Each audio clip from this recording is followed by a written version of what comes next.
deal. I want to go there. I will give y'all the option. Anybody feel like recapping for inspiration? Do we want to do this all as a group? Notes if nobody else can. Take it away, Katie. All right. I think this is one of the first times I've done it in this game. I do it literally every Thursday, and not in any other game because I feel bad. Okay. You're welcome. I don't mind doing it. I just feel like I'm stealing it. All right. So we all picked our rooms and started getting them set up in our new manor now that it's a little more renovated. People picked. Y'all know which rooms you picked. Be quiet. It's fine. Let's see. Filler. And then we all kind of worked on talking to some guild people and getting connected. Especially Nim and Corsonis. And yeah, pretty much that was a lot of it. We were talking to and then this. And then at some point, Nim shared with us that the reason he can't perform is because he couldn't afford tuition at Bard School and couldn't finish his studies to get certified, and a bunch of like letters were being sent to him all the time, and then we found a paper bird made of one of these letters, and we were like, oh word, we'll just burn it. And so Piety shot it with a sacred flame. And then it was like, destruction of a letter and blah blah blah, you're going to hell and also will be arrested immediately by the Waterdeep police or whatever. And we were like, okay. And didn't really care that much until a whole fucking flock of these bitches appeared and started chasing us down the streets, and we had to escape this flock of fucking paper birds. And booked it back to Troll Skull Alley, and the manor was fucking covered in them, and it was chaos. And Victor Trench was sitting on the porch and was like, hey Kaz, your brother, don't even worry about paying me. This was easy peasy, lemon squeezy. He's fight night happening, and he's in it. Word. Alright, catch y'all later. And we were like, hey, word. So now we're doing, I don't know what we're really doing. Just getting set up still. I think going to a party. We don't know that yet. That was fantastic. That is a point of inspiration for you.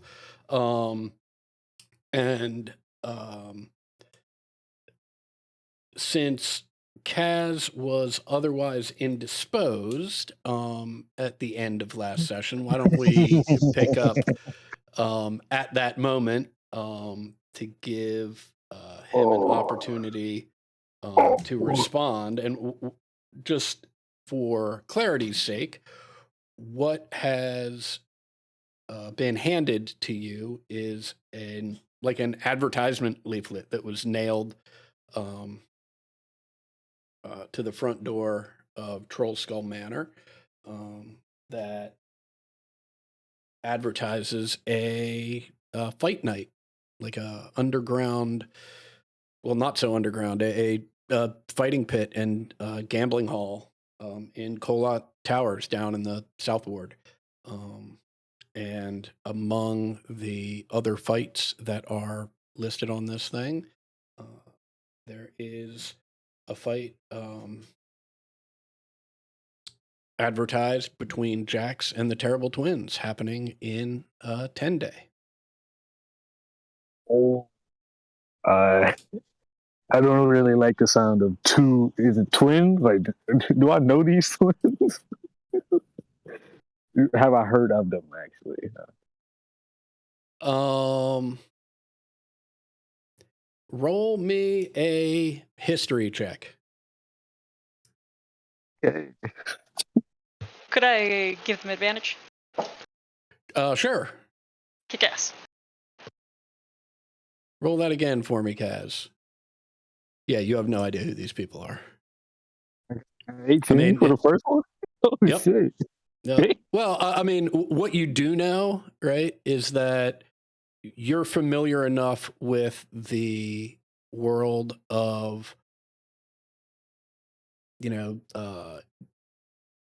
prize fighting, essentially, and underground fighting, right, that these people come and go. And the Terrible Twins, for all you know, they might have been called Honk and Sneeze 3 weeks ago. Like, you don't know, like if there were actual names on here, you feel like you might have a better shot. But even then, like, these could be people in from out of town just looking to make a quick buck.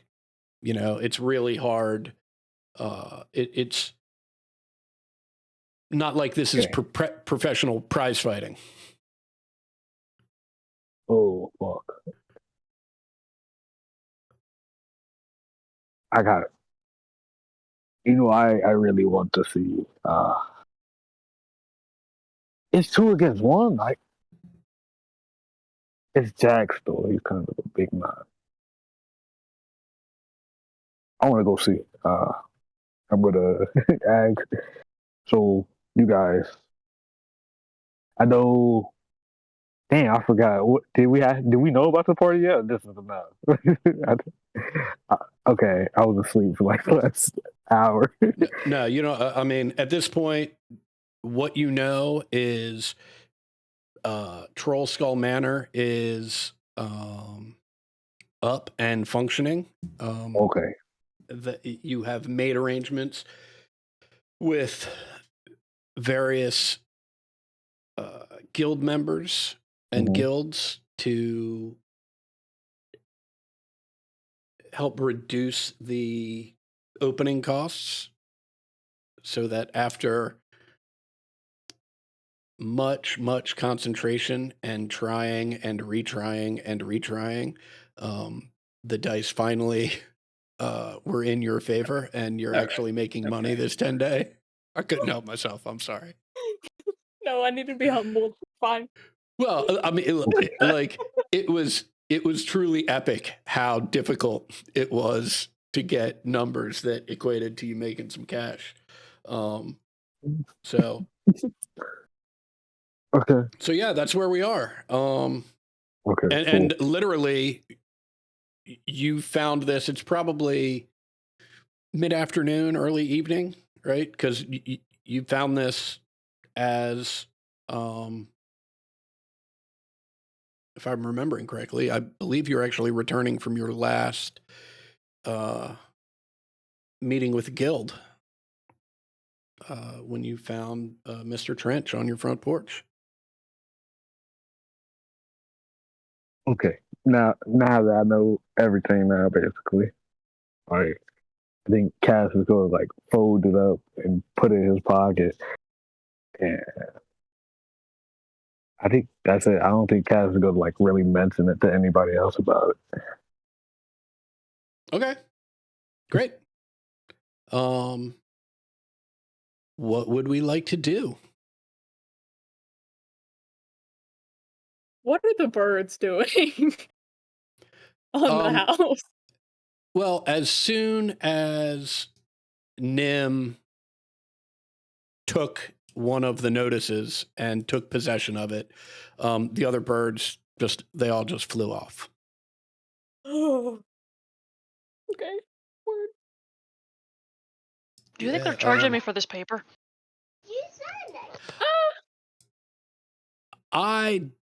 That's an excellent question, right? Sorry, Adam, that was an in-character statement. I'm just making a joke. Okay. You know what? Fuck it. Roll me an insight check.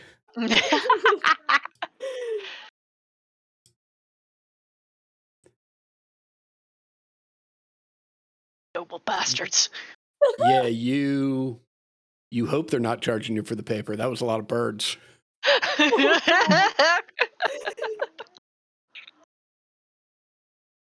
No.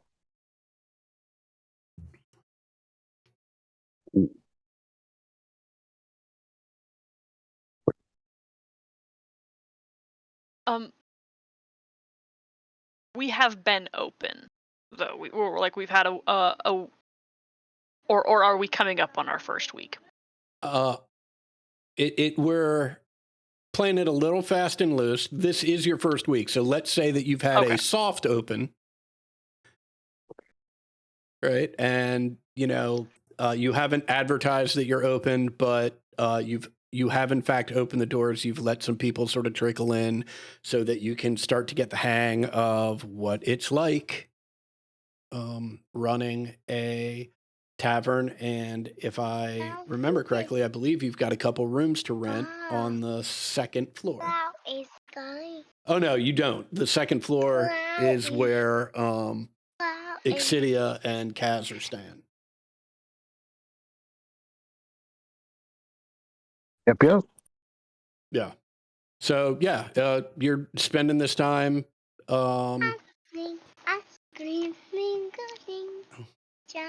Spending this time getting used to running an establishment. You've got the you've met all of the other business owners in Troll Skull Alley, with the exception of one couple who you have some information about and one of you have watched for a little bit, but haven't officially met. So if there's anything about those individuals you'd like to explore, that is a possibility. I think we may have discussed doing that after we were finished with the guild. That sounds recently familiar. Anyone else remembering that at all? I was half zoned out. Who? The woodworking couple, or not woodworking. The Blacksmith. smithing couple. Yeah. Oh yeah. I just remember this video listened in on them. Stop stealing my ice cream. I wasn't going to go and meet someone. I was just checking them out, observing, learning.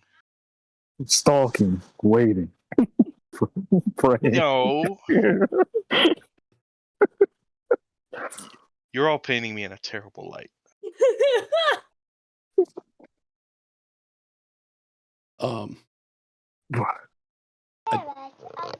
I feel like now is an appropriate time, Max, for you to share night vision binoculars with Exidia. Oh yeah.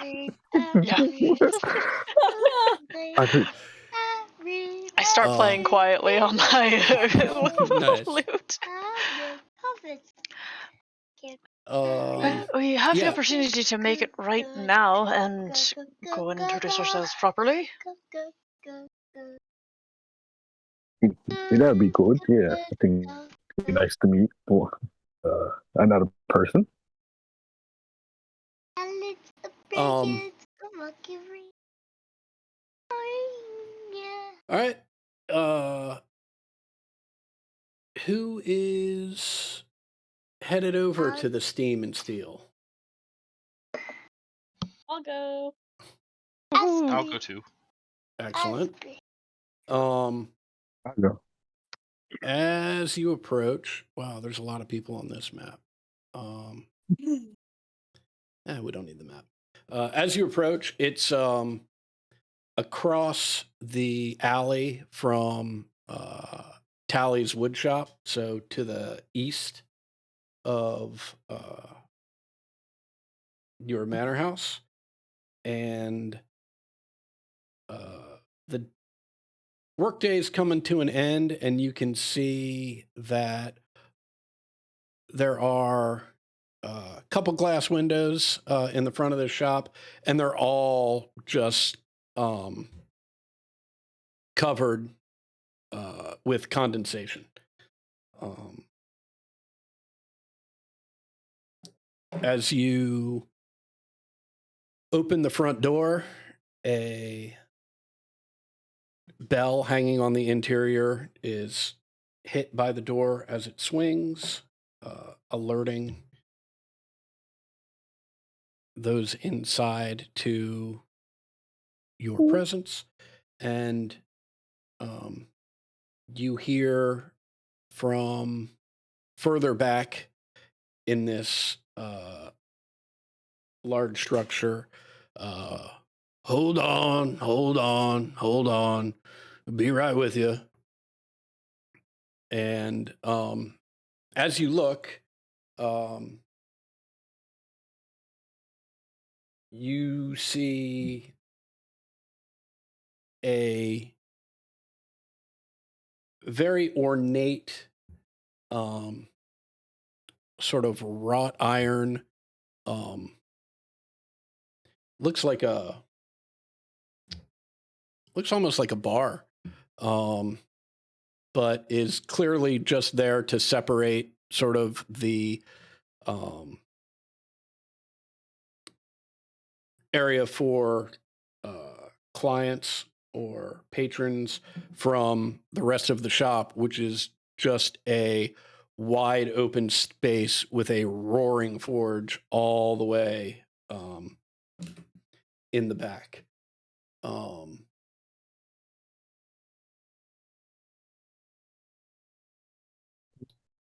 What you see approaching you is a medium height, thin gentleman.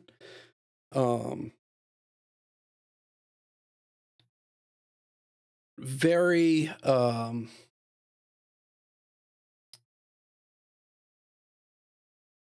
very pale skin.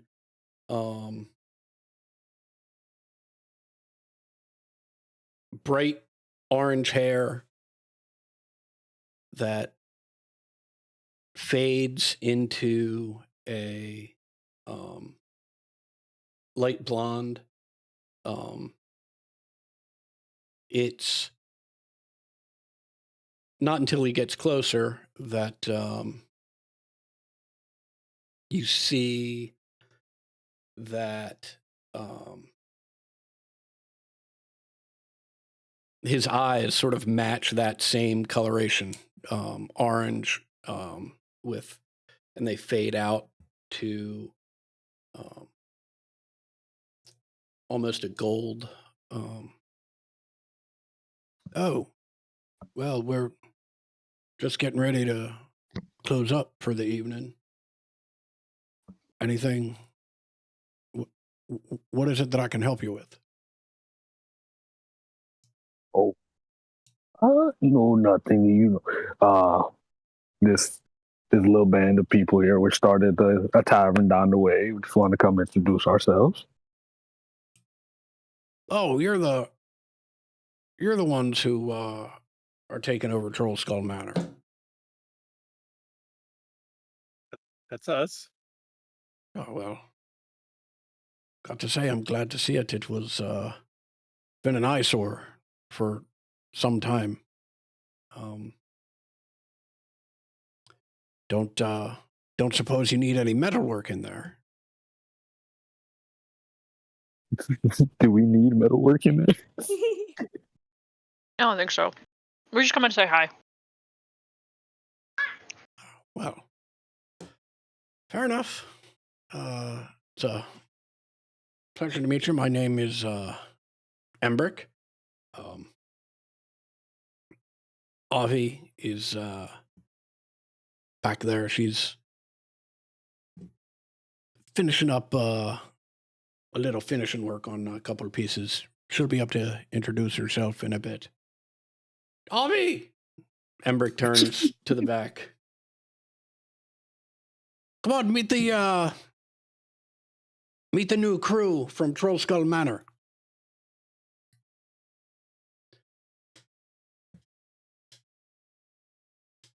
So when's the official opening?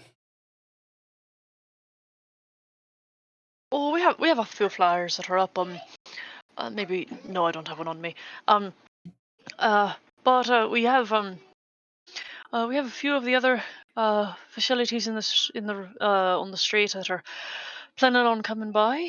Just wanted to formally invite you. Know that you're welcome naturally at any time. And should we come across any need for any metalworking, I assume we'd be able to take our business up with you. Well, absolutely. We'll take business from just about anyone, to be quite honest with you. But seeing as how you're y'all are new neighbors here in the alley, I'm sure we could work out a nice discount for you. With that, Oh, I feel generous. Avi comes up, approaches the counter. A little shorter, a little wider than Embrick. Also pale, but this is like a pale and almost like a blue sort of sense.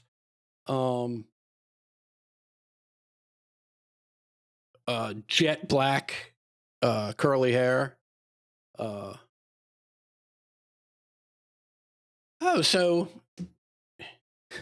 I can't believe someone finally took over that manor. Good for you. Good for you. Must be quite industrious to take on a project like that. I think this is actually first time home ownership for any of us, right? Kind of had greatness thrust upon us. Also, apologies, Piety. I didn't mean any offense. Yeah, she just kind of like gives you like a I don't know kind of look.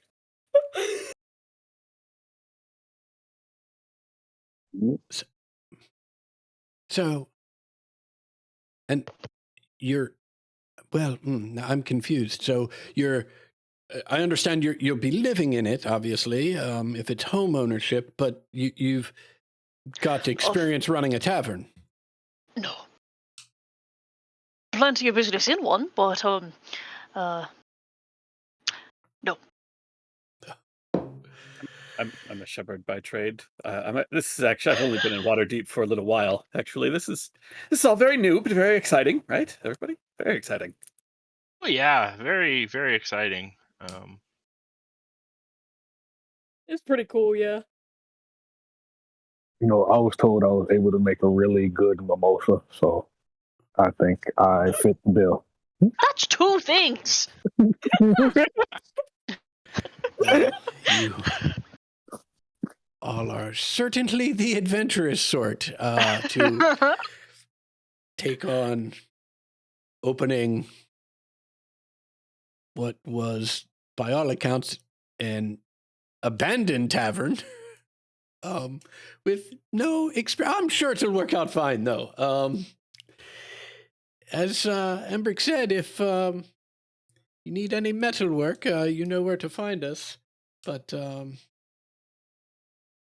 just remember, if you stop by and you see steam, it means we're living the dream. And Embrick gives her an elbow and is like, would you stop with that? I fucking applaud.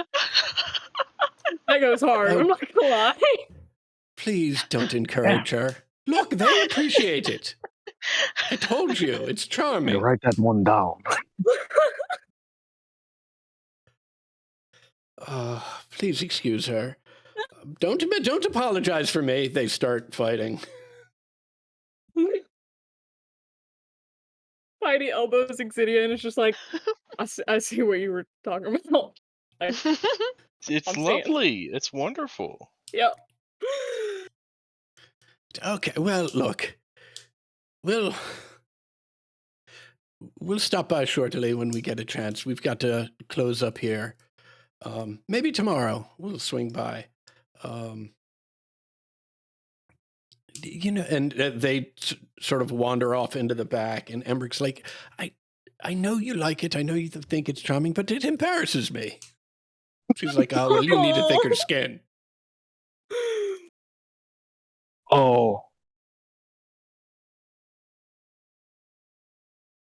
That's so adorable. But y'all want to go back? Because now we're just kind of standing in the front room. Yeah. Yep. Should we go? We should probably go. Yeah. Yeah, I think we should go. As you are having this conversation and making this decision, anyone that notices, and there's enough high passives here that rolls won't be necessary. As best you can tell, Avi and Embrick have forgotten that you all are here and are just focused on each other and whatever they're cleaning up, working on, etc.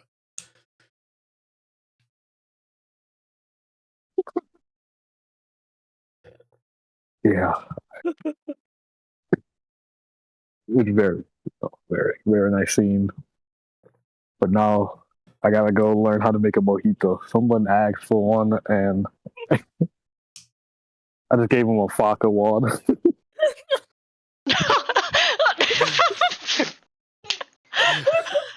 Okay. Now we So- know why our ratings are so low so far. Right. So basically, like anyone who asks you for anything other than a mimosa, you just give them vodka water. You're like, oh yeah, we've got that, and then here's a vodka water. All right. Lemon in it, okay. All right. Master Animal. mixologist. Come on, guys. Oh my god. Jesus Christ.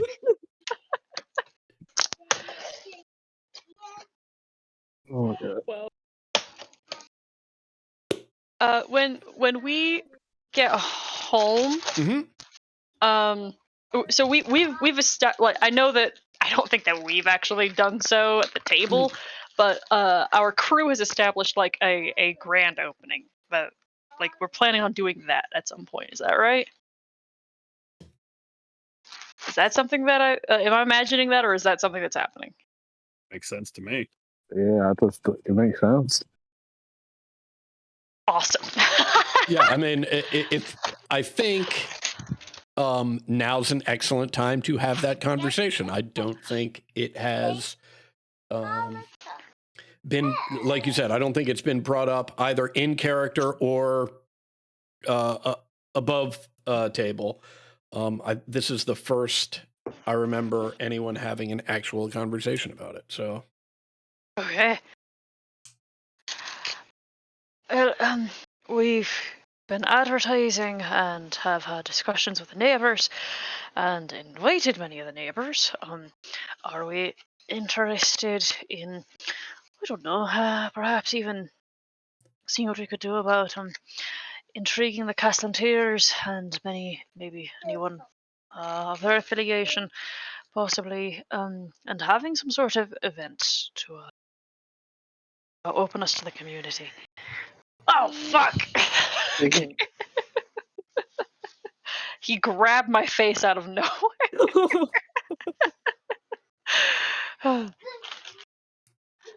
Yeah, I think that would be fun. Well, I think it's a very good idea, and we could invite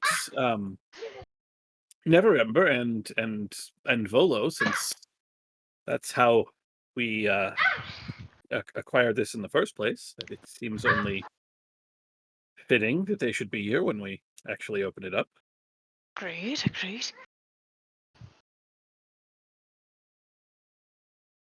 yeah, I think that'd be nice. If we're to do so, I mean, it's probably going to cost us a bit up front, but theoretically pay off. I'm mostly asking, just so if we're interested in finding specific people we want to be making appearances, we should probably invite them.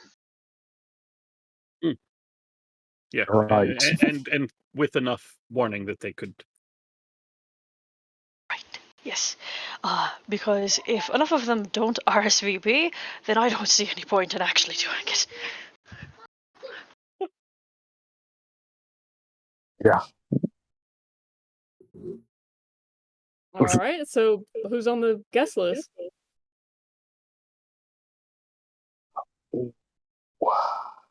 It makes sense, as you said. Neverember and Volathamp, and I think it is only adequate to invite the Caslanteers, although I think that might still be expecting a bit much to have them come down. All of our neighbors, everybody that kind. And I actually have some connections in the North Ward with a House Milchamber, although that's sort of still probably unlikely. It wouldn't hurt to pay for postage anyway.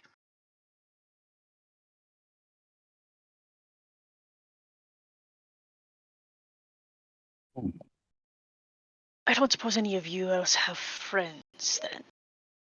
Well, Why do you okay. laughs? I got one person I do want to invite. Was it that guy? And he sort of points down the road towards where what was his Vincent had like stumbled off. Well, I thought we were just going to like automatically include him he's- because he's also one of our like neighbors. You know? Agreed. I just wanted to make sure that you had more than one friend. Come on now, look at me. I'm looking. I'm tugging on your am- khaki shorts. I am a man of class. I get around, okay? I tug again. Nim is taking conversational advice apparently from Doug. Y'all have friends, right? Y'all are not real. I mean, my clan kind of banished me, but I'm on good terms with the barkeep What? back at the yawning portal. Maybe. Oh, fuck that guy.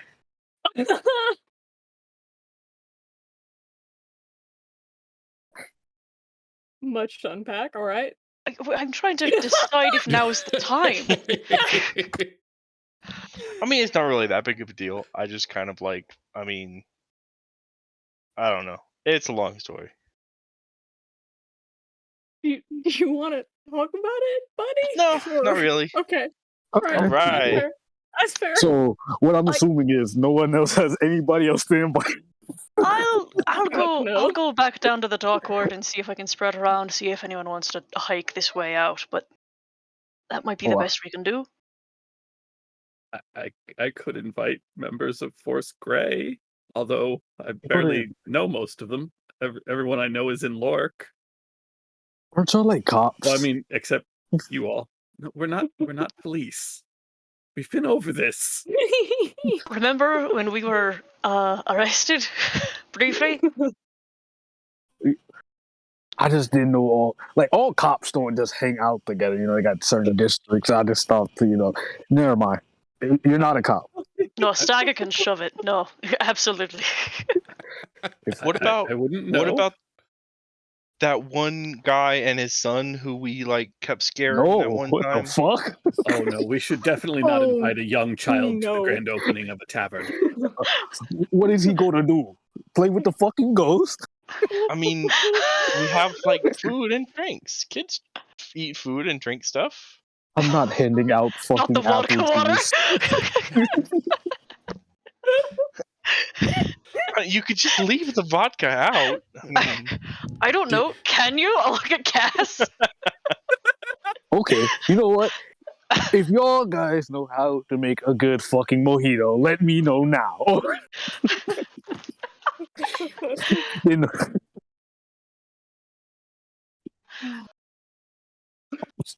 This is such a dumb bit. It's really funny, dude. A kid just comes up and asks for food, and you just give them like a whole lime or a whole lemon. Oh my god! You want a I really mojito? want- Here, make it yourself. here's some mint. Did anybody stock ketchup? No. Why would I stock ketchup? What kind of asshole would put ketchup on a hot dog? A kid would put ketchup on a hot dog. Yeah, maybe an asshole kid. Oh god! Now that's already as an animatic in my head. Right, that's just me quoting from a show, by the way. Not The bear. not my joke. Wow. All right. If this is about where we're sitting, I'm going to go talk to my friends in the dock ward and see if they can bring a bunch of their friends. And in which case, I'll leave it up to you, Corsonis, whether or not you think you want to invite any more Force Grey members. Maybe we should just like put up some like advertisements and stuff.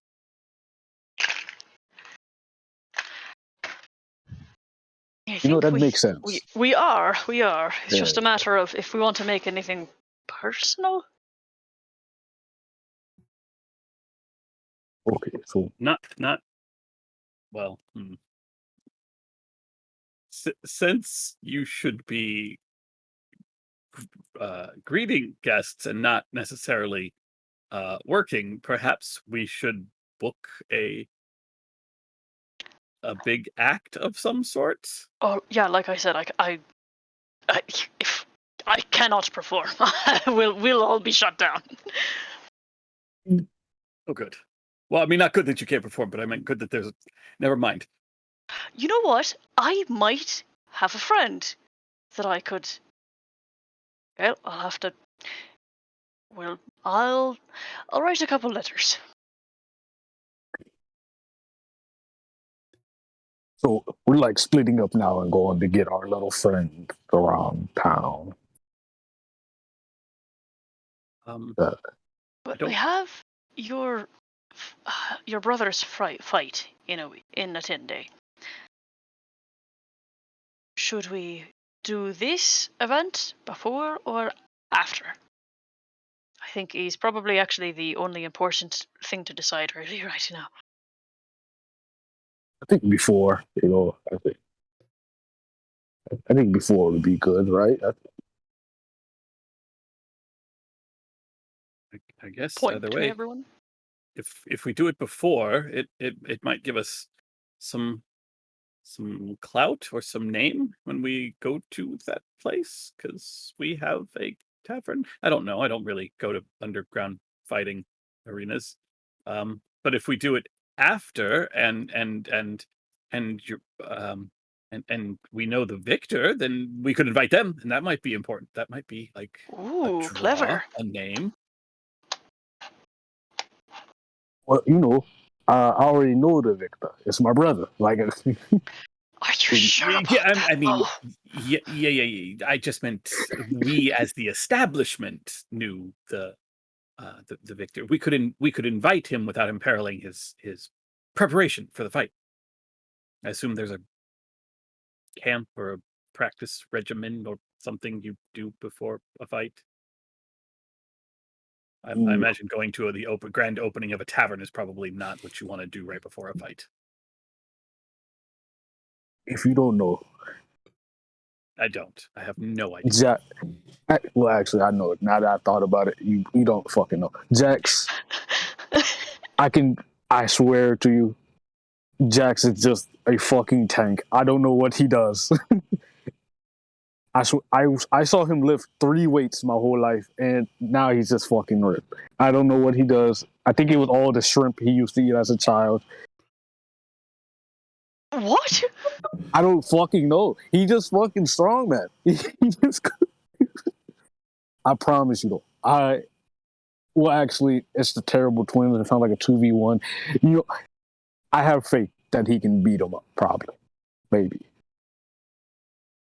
I give it a 75% chance. He's what's that phrase? He's built different or something. A leaked memory enters your consciousness. Different. One synapse just fired to produce that. Wow. Very true. But So after the fight, so we have a week to prepare. that's enough time for a fucking party. Yeah, that way. Also, if we invite nobles and such, it's on longer notice than simply within the week. They may have busy schedules, and we want to be accommodating. Sure. Yeah.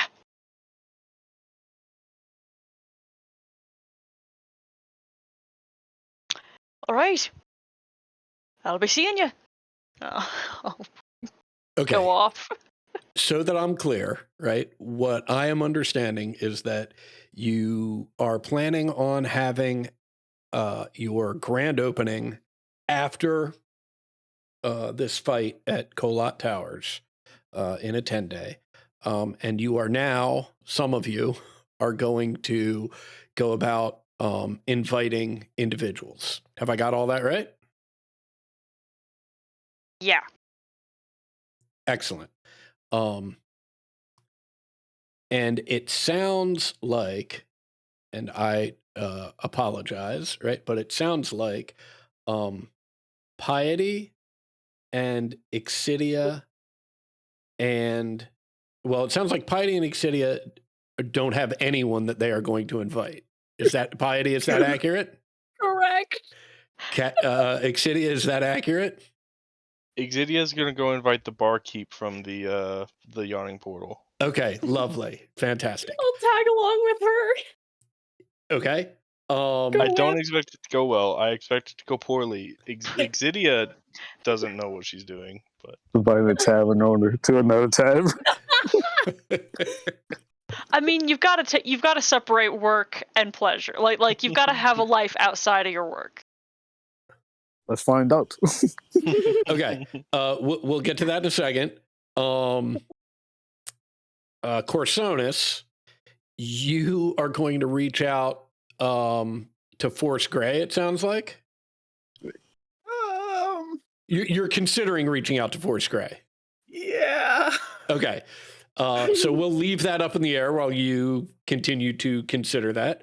And Nim, you've got quote unquote people in the dock ward. I can only assume, like, as a dark elf Mhm. in a community that's going to contain a nightlife, Mhm. and as an elf who only has half the night to be resting, Mhm. there. I'm imagining a nightlife specifically exists, and I'm hitting up all of my friends. Okay. Excellent. Anybody else you're hitting up? I will, like, within the next day or two, write letters to Miss Attica Melshumber, my Mhm. benefactor. Mhm. With pretty much the understanding that I will be lucky if she even opens that letter. Okay. I will also likewise do the same for the Castellanteers. Mhm. I would like also to, like, hire some page boys to, like, pass off some invites to the servants to the Castellantier Manor as well. Okay. And I'm also writing a letter to my mom. Okay. Okay. Oh.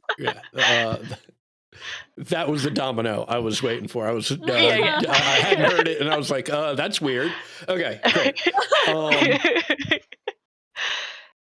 Okay. So I'm just writing a couple quick notes here.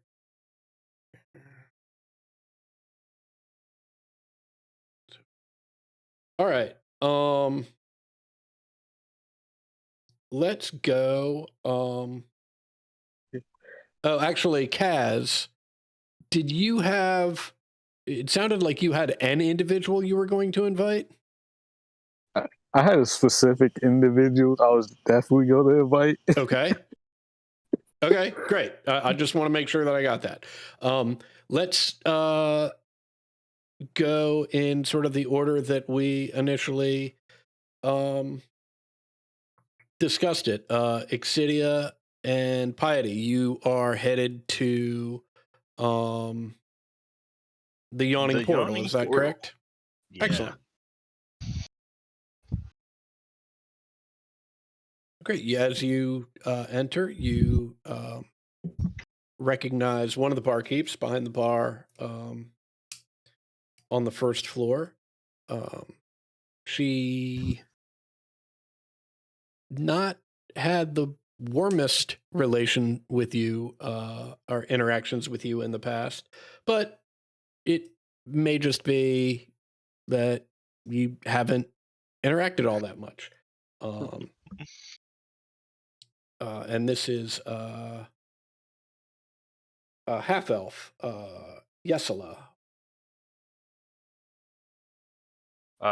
Exidia will just head up to the bar and just ask for a drink, and spend some time just drinking, like not immediately jumping into things. But doing that thing where you just sit at the bar and kind of like try to insert yourself into a conversation every now and then, Mhm. awkwardly, um, and then You know what? Just give me a straight charisma check. okay.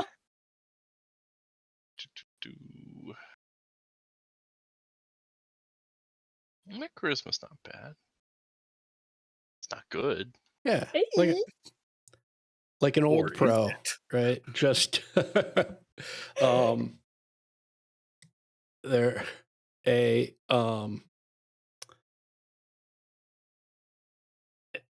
an older group of two humans and a half orc are discussing in just about the most vague terms ever how Waterdeep was so much better, quote unquote, back in the day. Oh my god. And you are seamlessly able to pick up on some of the sort of verbal and nonverbal cues, make a couple equally vague statements, right? And you're immediately rewarded with things like, yeah, see, this guy gets it. And how come you don't drink here more often? We need more of your kind. Well, I used to drink here pretty often. I'm sure um Jessica no yes probably recognizes me. She, I know I haven't been in a while, actually funny story, we we're opening up a new joint, a new old joint across somewhere else in this town. Um and we're having a big grand opening, and this time I'm talking to the bartender now. Um and I don't know if you when you get off here or anything, but if you wanted to come by, that'd be great. We'd love to have you. um, I'd love to. uh, I'm Yeah, what's sorry. up? Yeah. Are, Hey. are you talking to me? Oh, well, I'm just kind of talking to everybody, just kind of just putting it out there. But yeah, you're Okay. definitely somebody that I'm talking to. Okay. Well, yeah. I mean, look. Um, yeah. I guess. I mean, I'm working here most nights, but if you I'll see if we can have it in the morning or something. if you guys are open late, well, I'd much rather a place to go eat and drink when my shift's over. Oh yeah, absolutely. Yeah, by early, I meant so late it's early now. You know what I mean? Okay. Um, Piety, what you witness, right, is the two humans and the half orc have sort of taken a step back from the bar just so they're out of Ixidia's peripheral vision. And they're given okay signs and big thumbs up. And one of them is holding his hand out in front of his face like he's got it on the back of somebody's head and is making smoochy faces into it. I'm observing. I'm seeing. And Yesela is I mean, she can clearly see all of that, and she's like, okay, Ixidia, if I get off in time on whatever day it is that the opening is going to be, if I get off on time on that day, sure, I'll stop by. I'll probably bring a couple of the other bartenders or wait staff Yeah, with for sure, me. for sure. Yeah, we're always All right. looking. Great. Cool. All right. Well, I'm gonna take this one to go, and she'll pick up the glass and realize like this is a full glass. She can't just take this glass because she got in trouble for that a lot before, and just downs it real fast and heads out. On the way out the door, like the second that we're outside of the door. All right, be honest with me. Yeah, what's up? You got a thing for her? You got it? Are you Oh like, no! I don't know what I was doing in there. Can I insight check? Sure, roll an insight check. I always forget that these exist. Fuck. God damn it.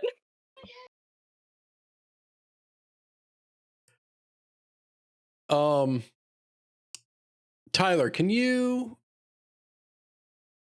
do one of two things? Yeah, what's up? In either case, just whisper to me either a deception roll, right? Or just a note just saying, no, I'm not trying to, like, yeah, I'm just being honest.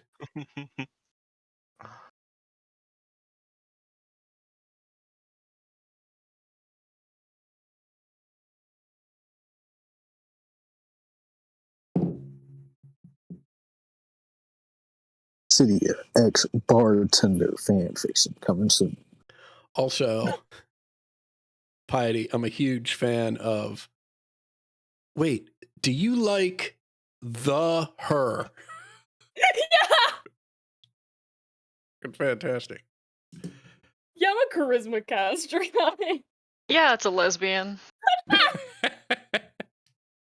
You like the her? Yeah.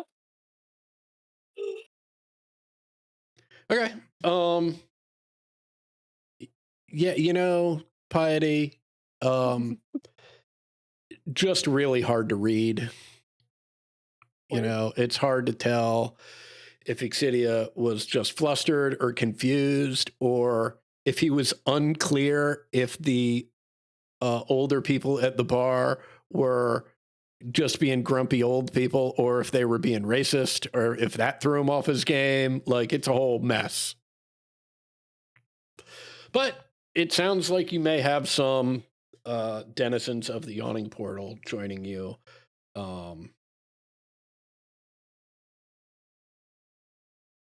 At the grand opening. Corsonus, any idea what, if anything, you would like to do? Corsonus will try to head for Forest Gray HQ and make it in the door. And it's not like he actually knows any of these people very well. So there's just a lot of excuse me, is there? And then I will go find the break room, or what passes for a break room. Okay. I would like to also have grabbed one of our flyers off of a wall that I passed, and I will just put it in the center of the table. Okay, the way this unfolds is as follows.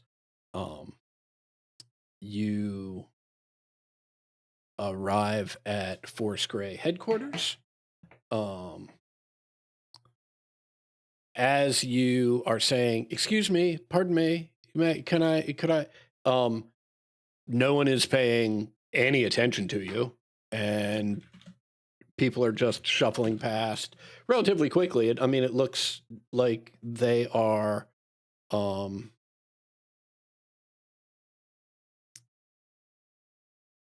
well occupied.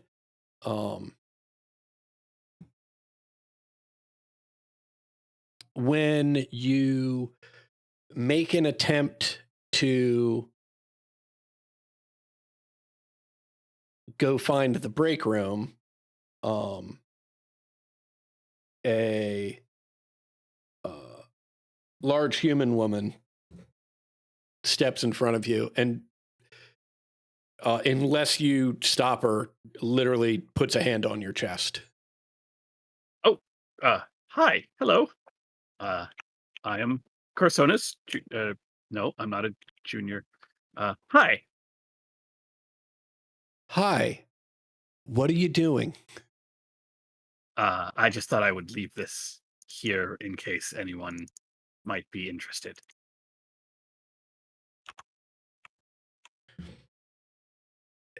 She takes the paper out of your hand. Thanks.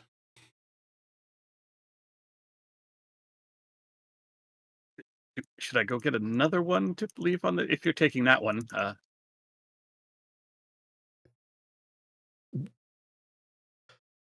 Why would we be interested in this? because adventurers need to unwind, and thought maybe, yeah,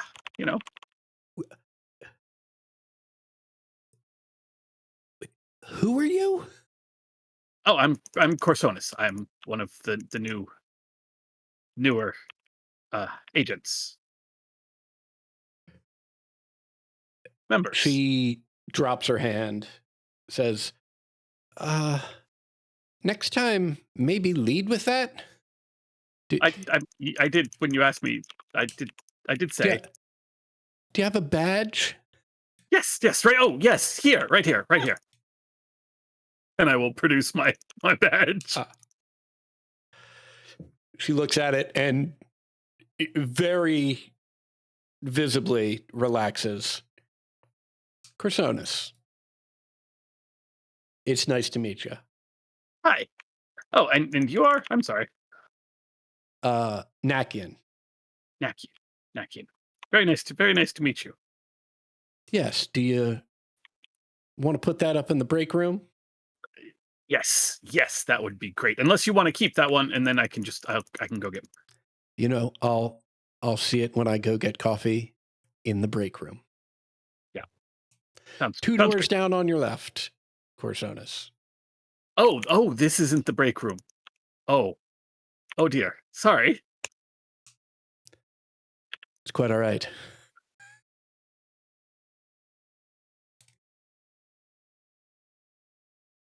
We'll go fit up in the aforementioned room.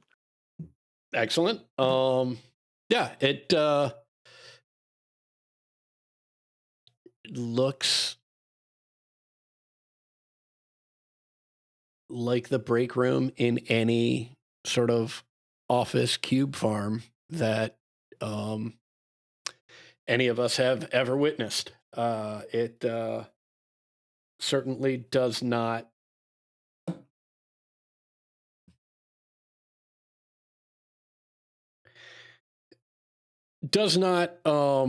give off the vibe of the HQ of an elite information gathering and protective organization for one of, if not the greatest city in Faerun. It's cubes top to bottom. And it's Acquisitions Incorporated. Right. You you look on the bulletin board for a spot, and you see an empty spot, one where you think your advertisement won't get crowded out. In between an advertisement for an old wooden bed frame that's for sale, and someone advertising juggling lessons.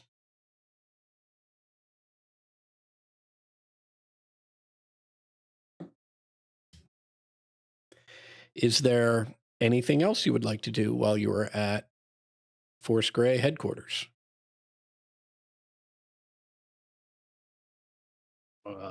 Nothing that I can think of. Do I have a kid? Feel like I should have a check-in with someone. I got a. Oh no, that was the black staff. No, I'm definitely not going to go bug the black staff. So yeah, I'm good. Invite the black staff to our tavern. Are you kidding me?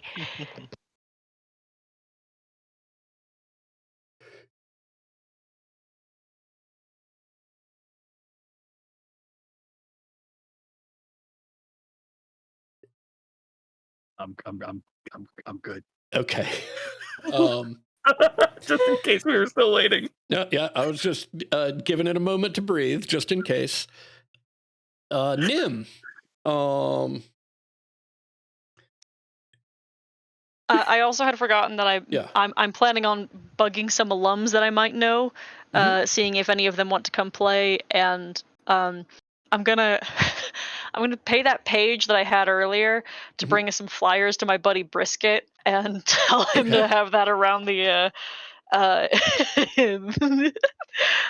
the living spaces. See if we can get some people from New Ulman. Okay. Love it. Those are, we'll say that anything that is either just being sent by post, right, or by Child. by child, right? Those are out and being distributed, and we will wait to hear responses from those. Is there anyone that you are going to inquire with in person? I think anyone that I would have known down at the docks. Not that I need to necessarily Yeah. play that out, but Yeah. I'll probably do it like at night when I would normally see them Okay. anyway. And Yeah. And my guess there is you get the full range, right? You get a handful of people at either end, either saying, oh, no, I'd love to, but I just can't make it, right? Or, a small smattering of people that are like, oh, yeah, I'm definitely going to be there, right? This sounds awesome. And then the overwhelming majority are somewhere in between where it's like, oh, yeah, that sounds great. I'd love to make it, or I'll try and be there, or, oh, I can't remember, I may have this other thing. And so it's, you absolutely know that a handful of these folks are going to make it. You've got a good sense that some percentage of the other people you've invited are also going to make it too. You just don't know how many that's going to be. And it's not, right, it's not through any sort of subterfuge. They probably don't know right now either. They probably won't know until the day of. Yeah, getting a ride out there is a pain in the ass. It's like the other side of the fucking city. Takes me all fucking night just to hike here. That'll be, that's... I'm still not ready to see my mom, so that's everything I needed to Okay. Excellent. Damn. Excellent. Kaz. I know everybody's prepared to see who Cass invites. Cass Waiting with bated breath. Cass is going to go look for that orc woman that he had that one night stand with.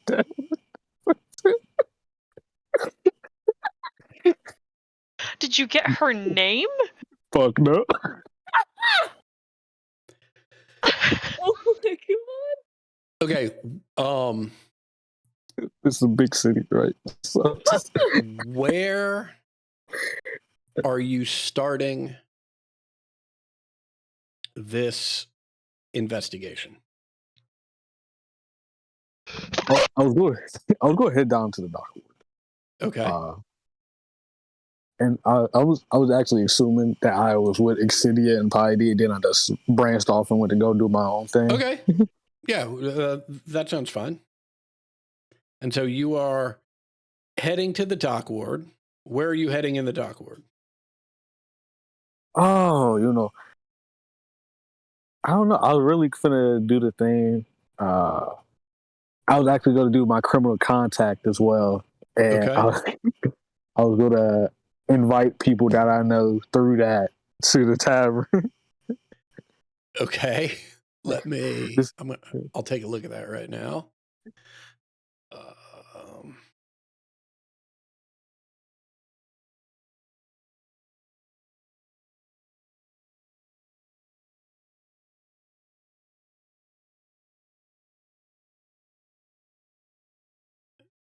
Okay.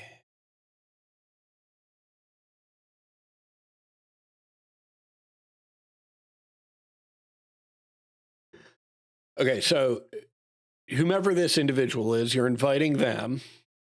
right? And you are inquiring with this individual if they're familiar with orcish woman that you slept with. Is that No, I was just going to invite them and see if they had spread the news to have other people come around.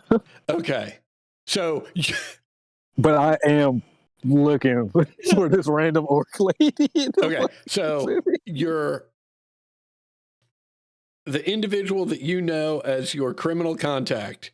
Not only are you Yeah. inviting them, but you are informing them, invite anyone you know. It's going to be a party. Yes. Got it. Okay.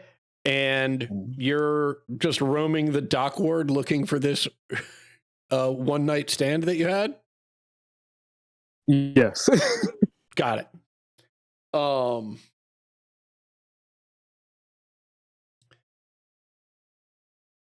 Make me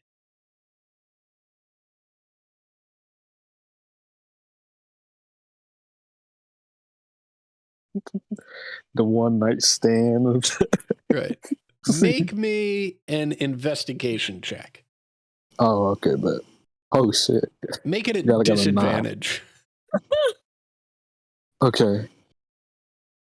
I didn't see the first one I rolled, but damn, I could have really. So I know 16. I don't know what the other one was. Okay. The other one was a 17.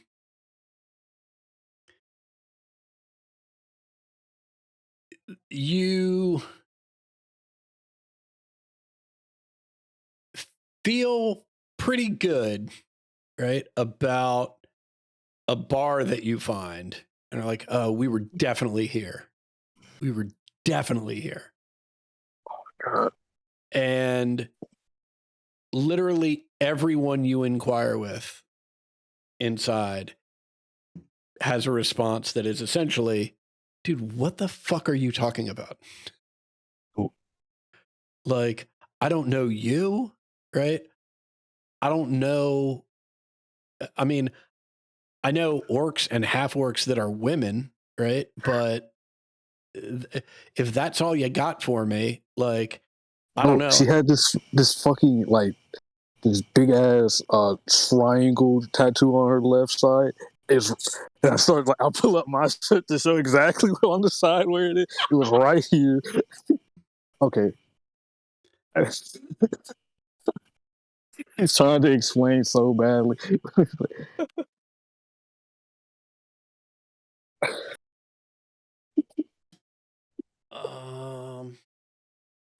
Oh my god. This is such a fucking lie. That's it. Let me. Okay.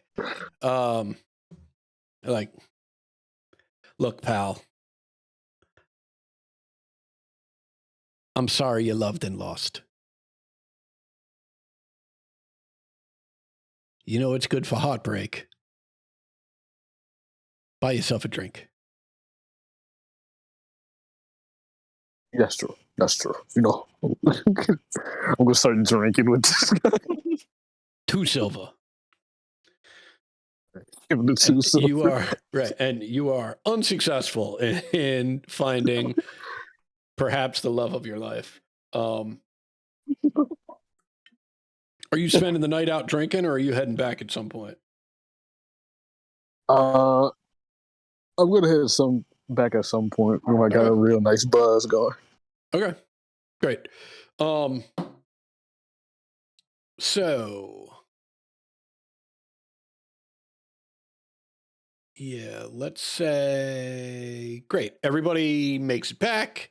Everybody has invited whomever they would like to invite.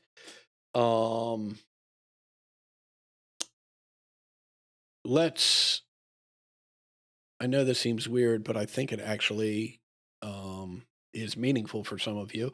Let's take a long rest.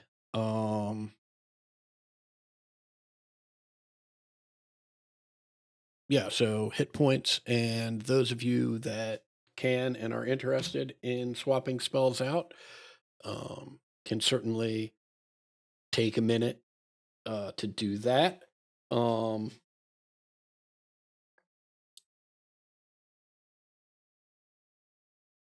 relatively early the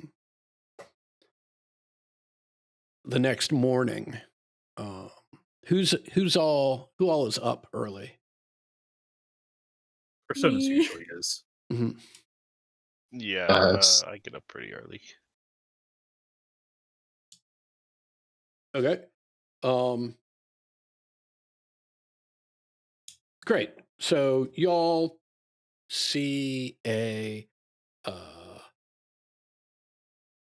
sort of teenage girl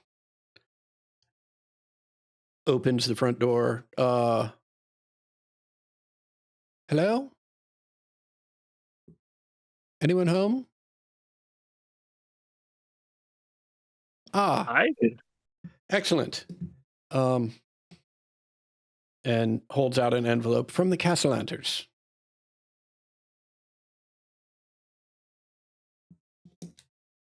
Everyone looks at Nim. So Sleep, babes. I'll take the envelope. Right, yeah. Excellent. The envelope, it contains a brief note which reads,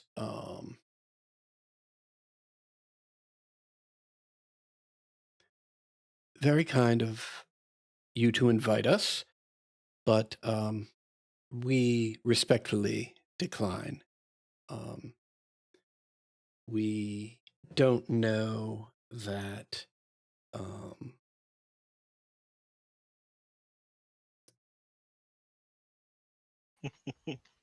individuals of our station would be served well by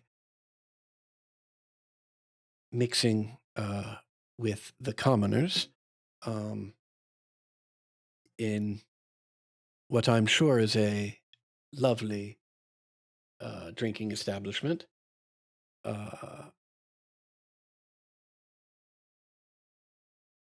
However, we do agree that celebrating the opening of your business is a wonderful idea.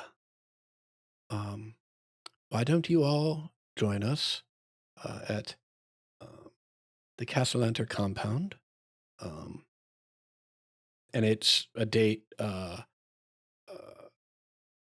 15 days out from today, so 10 day and a half. And please, at your earliest convenience, please head over to Mariloth Fine Silks in the trade ward. We have an account there, and they will be more than happy to provide you appropriate attire for a dinner party. Sincerely, the Castellanters.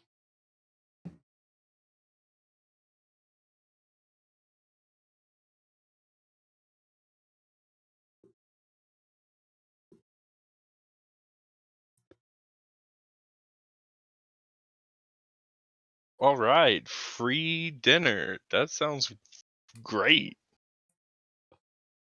And free clothes. I mean, I fucking love Ixenia. He's just like, sweet, man, free dinner, great. Free food. Love it.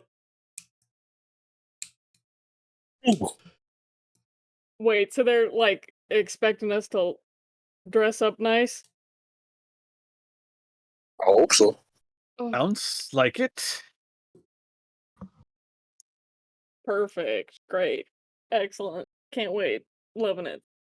Me too. Oh my gosh, it's gonna be so fucking fun. I mean, I suppose we should look well put together for the grand opening for our own establishment. Oh. So we're getting two. We're getting two sets of outfits. Yeah. What? We got our grand opening, then we gotta go to the dinner. unless we're planning on re-wearing the same outfits for both. Oh, oh, oh! I see. Yes, I see. I see Yeah. what you. Oh,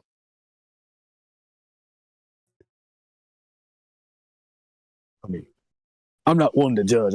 I wore the same fucking khakis for at least 3 weeks straight, so I can.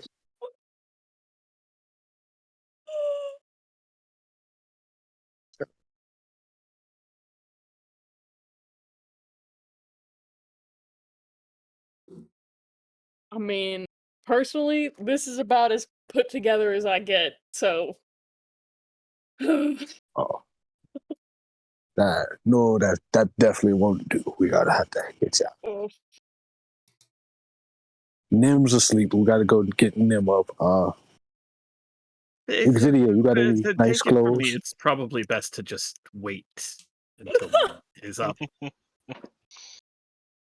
Oh, Well, I mean, if- I've got some new outfit stuff, simple clothes. They're nice, but they're not like fancy. Probably could use something fancier, I guess. yeah. No, we're going to be with the bougie people. We got to be a little worked up, fancy. Sounds great.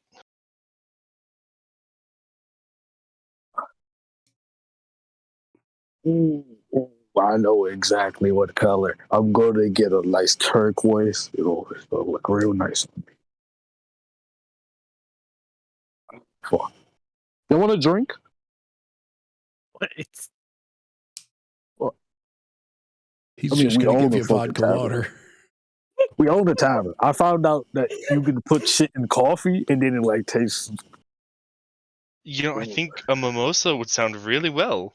Oh, I got you. Trust this. I'm gonna prove my mimosa skills right now. Please don't make me roll nothing. I just Mimosa check now.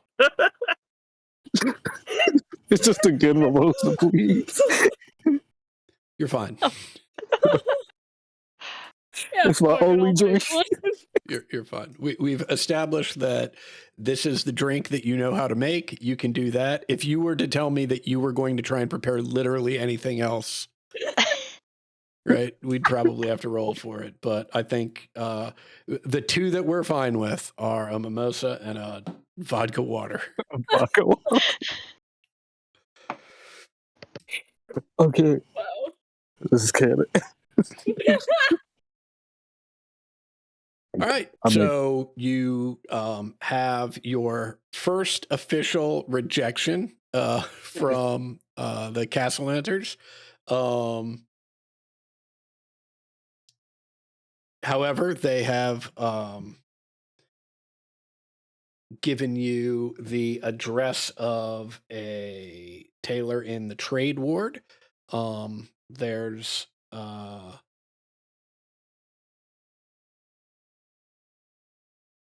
we'll just say that in the process of all of this, you've invited all of the various business owners, right, as well as residents of Troll Skull Alley, unless, of course, anyone has specific things that they'd like to speak to any of the said business owners about. If so, or if something occurs to you later, just let me know. Nim, we've got a handful of your friends that are showing up. Exidia, some of your former coworkers, sounds like are going to be here, along with your romantic interest. Shrug. Who knows?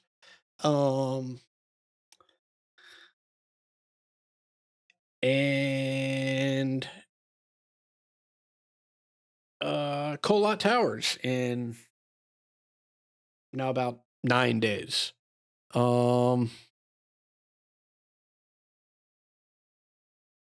Anyone have anything they'd like to do?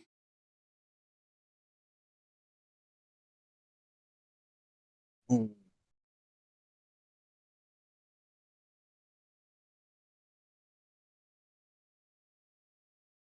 Well, learn new who wants drinks? to go get some clothes? I do. Oh, Come on, it won't be that bad. Spidey's like pouting, glaring, sitting there with her arms crossed. Yeah, I'll go. Where are we going?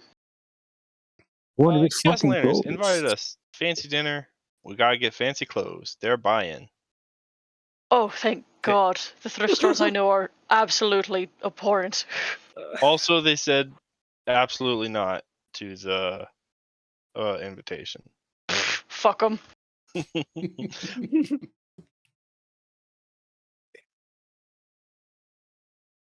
All right. So you head down south into the trade ward. And let me this.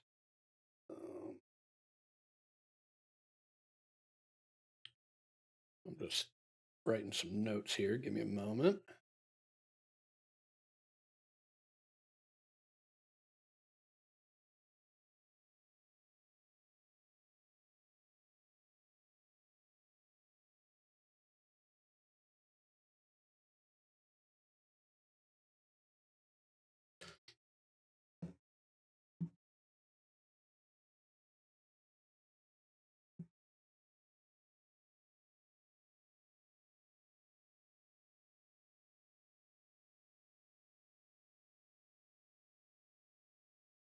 Okay.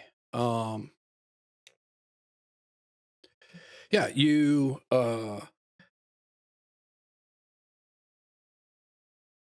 enter oops, that's the wrong one.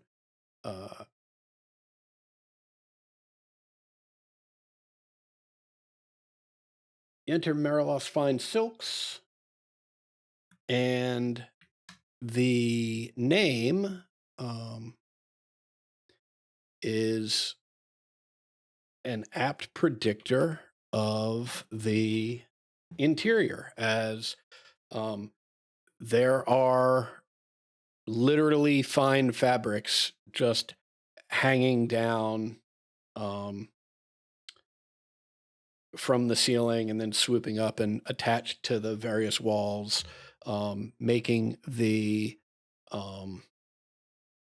interior feel almost like the inside of a very, very, very expensive tent, as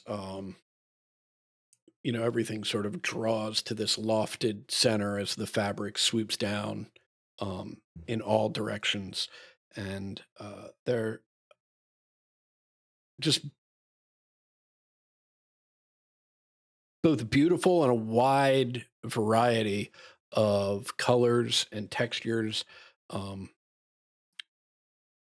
Some things very thin and sheer, and almost see-through, yet at the same time, like you can tell, very sturdy, not shoddily put together at all. Others have exquisite prints and embroidery in them, and a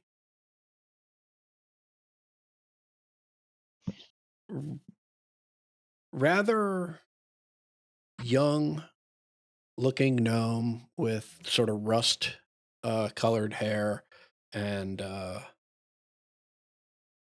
pair of reading glasses that just sort of hang down on the tip of his nose, sort of rushes forward as you all enter. Well, hello. My name's Ursurk. It is a pleasure to meet all of you. Welcome to Mariloth's Fine Silks. I'm here to help any way I can. Are we looking for something in particular? I I'm looking for like a caramel color sequin dress,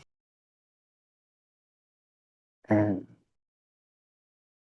Perhaps we should say we have an account here. oh yeah, Yes. It's- Nim kind of just looks down at himself. The You Castlangers You didn't have. happen to bring the letter, did you? Yeah. He pulls out a letter and looks it over, and it's one of his bills. And he pulls out another letter, and it's another one of his bills. Actually, I think Cass, you had the letter. yeah. Oh, well. Well, Oh, yes. Oh, yes. You're the business associates. How wonderful. Yes, well, anything you like, really. Let's get measurements first. And he turns over his shoulder and screams, "Art!" Right. And a well-dressed but disheveled dwarf comes sort of stumbling out. It looks like he is a bit stressed. Okay, well, who would like to join us first in the dressing area so that we can take appropriate measurements? I slap Kaz's ass. I'll fucking like skip over.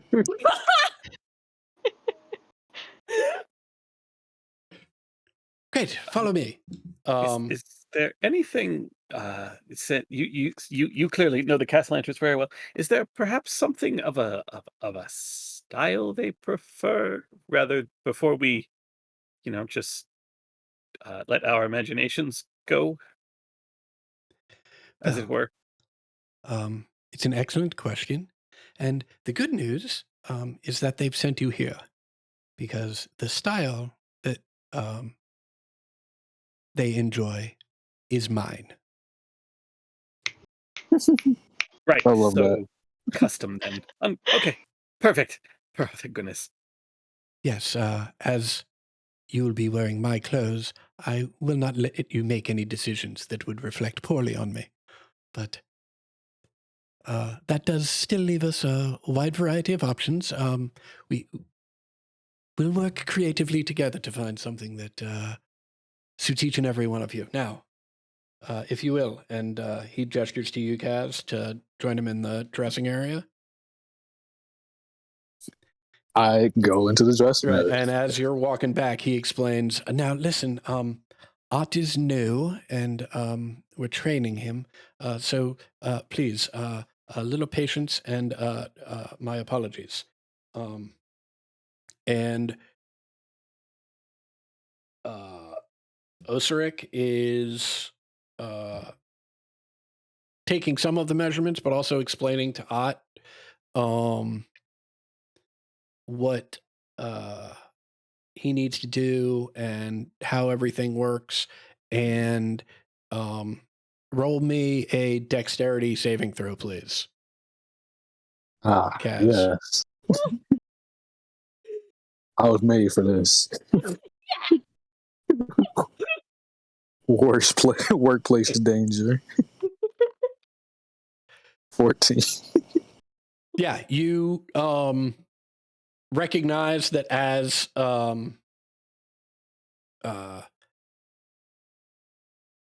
Ott is sort of measuring beneath your arm up into your armpit area, that he's got a pin out, right? And you just sort of adjust slightly to make sure that you don't get jabbed in the ribs. It's not like he's intentionally doing any, like he's just sort of flustered and has a lot of stuff going on. And yeah, they take your measurements, take you out, and ask you to send the next person in. Xavier? Oh, yeah, okay, all right. Great. Yeah, make me a dex saving throw. It's same routine.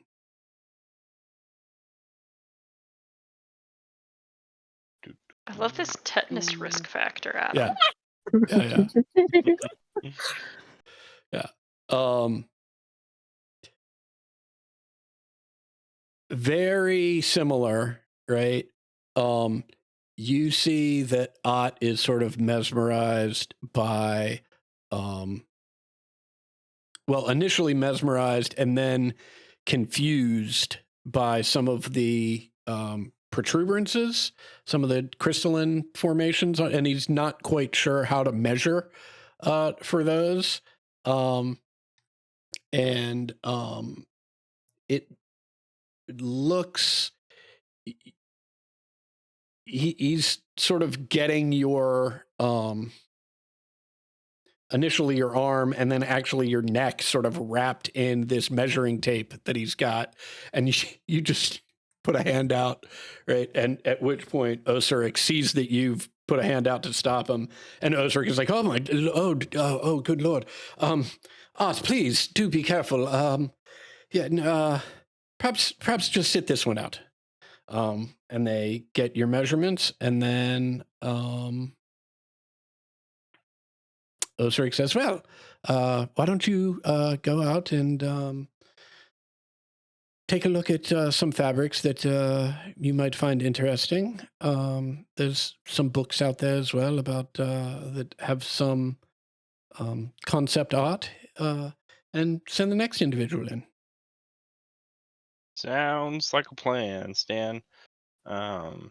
She'll head out and all right, Piety, get God in there. Damn it. Hate y'all. Be careful. The guy's trying to kill you. What? You'll Just see. Oh, walks yeah. in. No, please, no one's trying to kill anyone. Yeah, We're just it was sarcasm. Sorry, that was a little much. I understand, and I appreciate everyone's patience. Art here is just new and is trying his best. Please, Art, do be careful. And third verse, same as the first, Piety. Hell yeah. Yeah.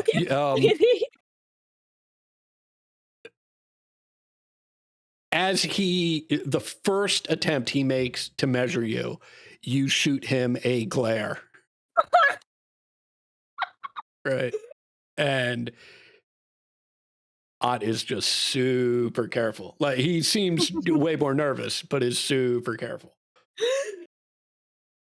Yeah. And again, same instructions. Please take a look at what we have hanging around. Look through the books. We'll come out and have a discussion afterwards. Yeah, and send the next person in. I walk out, and as I'm like halfway back, I say to both my friends and the two workers, I'm letting y'all know right now, if you try and put me in a dress, I'm showing up naked. That is a promise. Goes and steals all the fabrics. Who you sending in? Oh, Nim. Okay. Oh. Okay. Good job. Okay. All right. You know what to do, Nim. Yep. There we go.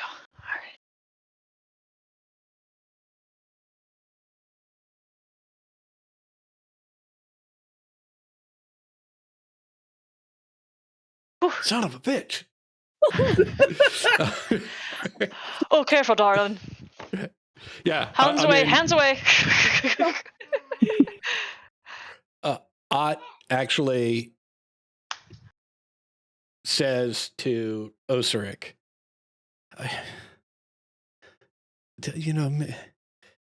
maybe I'll learn more by watching. And sits in the corner. You hurt his feelings,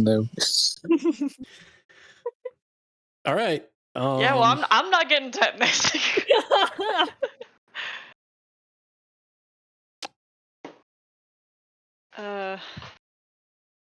Yeah. Ah, And first force gray. Right. So, I mean, you can tell me where would you be getting all of your vow? um, We all know who it was going to be. We all knew. well, interestingly enough, Corsonis, you don't have to make a dexterity save. And if everyone could just bear with me. Oh shit! Wait. Uh,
with a slightly frustrated look on his face.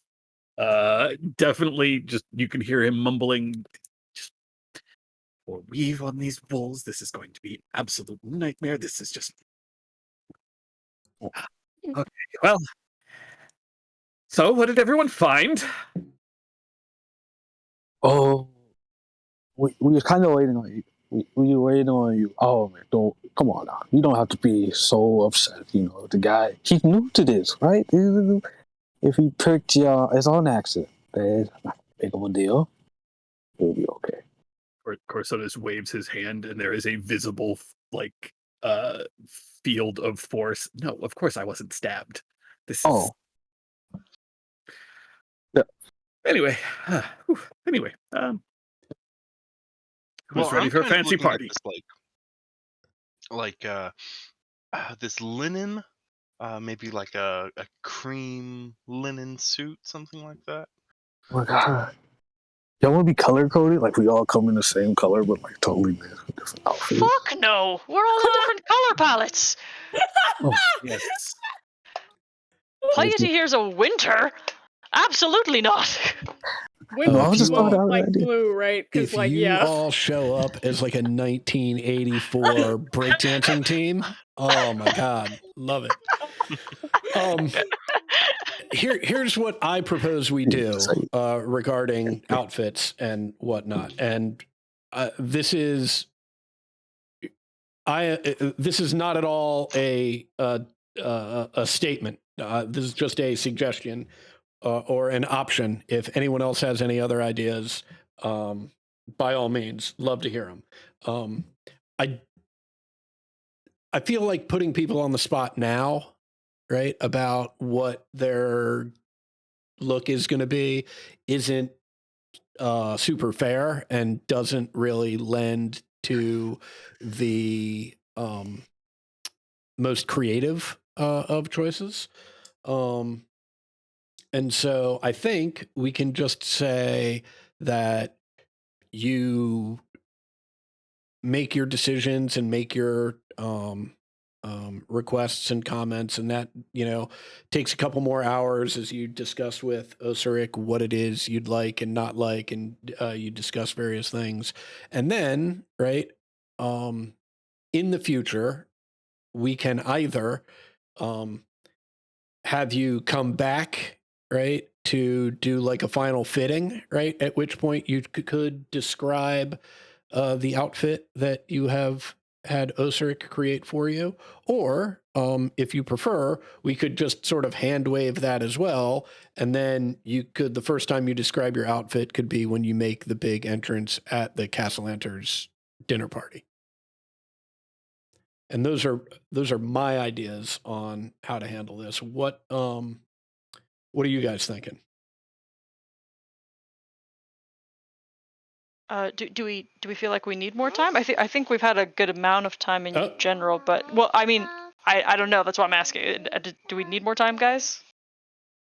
Do Corsonis last. Yeah. Got my idea.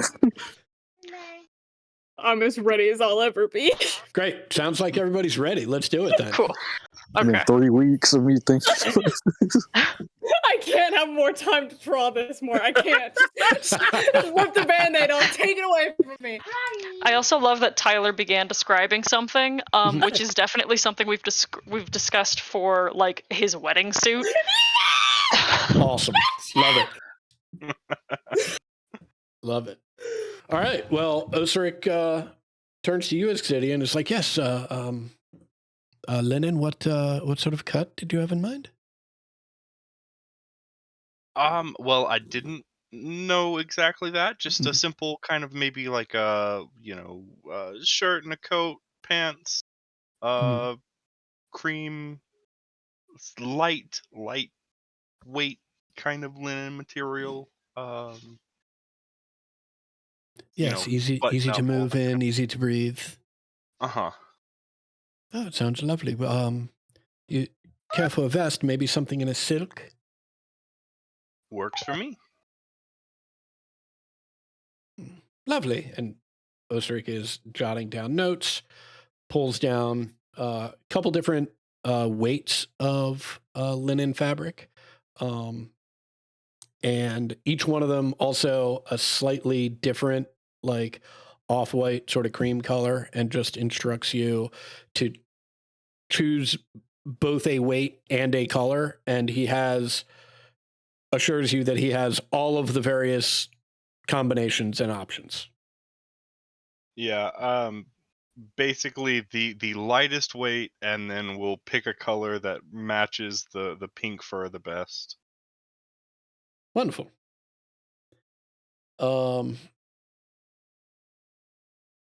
Excellent. Nim is yes, Nim. Have you made any decisions?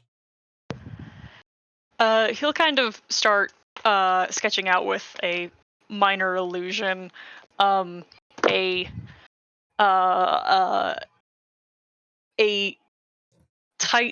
tighter, like open tunic, and bright sash, and very loose, patterned pants, and a short cape, um, and kind of like I think he spent some time like with the minor illusion, just kind of flashing through patterns and images and stuff, like in embroidery, without like saying like it's embroidery, it's expensive and there's not a lot of time, but just like it's vivid, and jewel toned, and very like simple in its underlayers, but like complex in the outer layers that he's adding with the sash and the cape and the pants.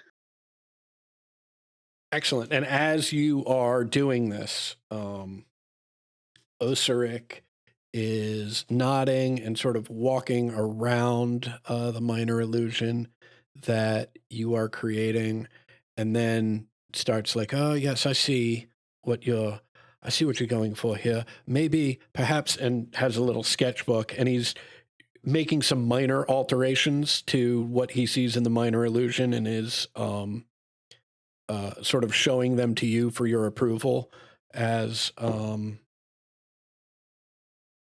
he does them, to try and, and the two of you sort of go through that process until you, I imagine, sort of come to a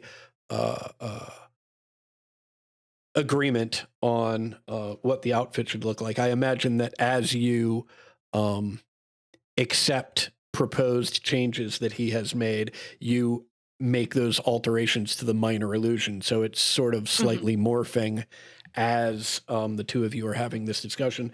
And then once the discussion is complete, there is the minor illusion of this beautiful outfit with the short cape that Osiric and his team will be putting together for you. Kick ass.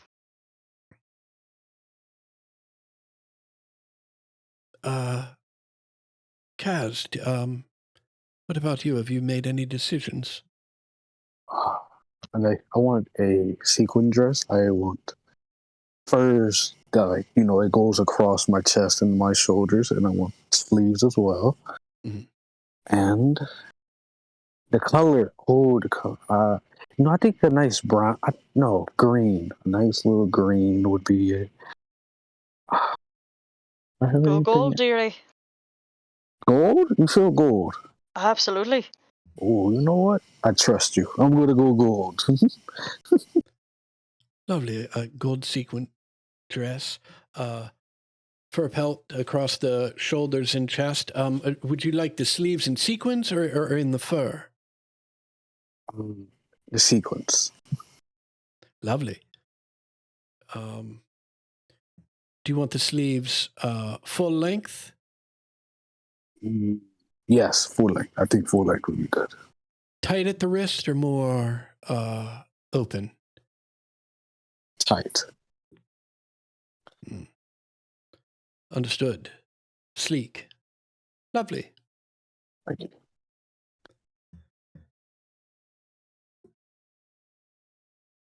Piety, how about you?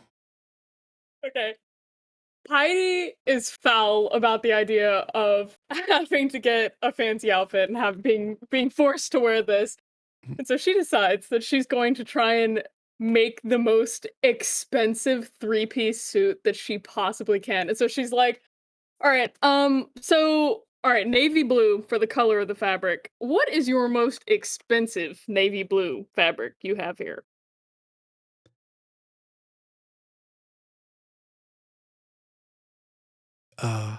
One moment, please. Osric leaves the room, right? He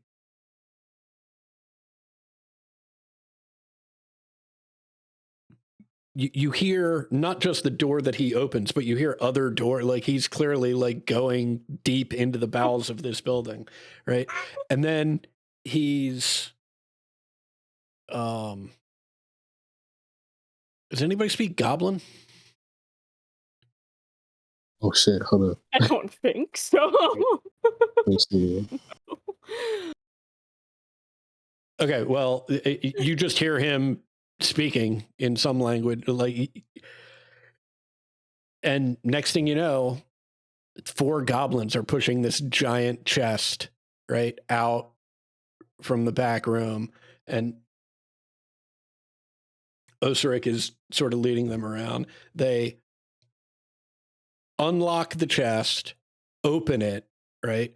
There's like 3 or 4 bolts of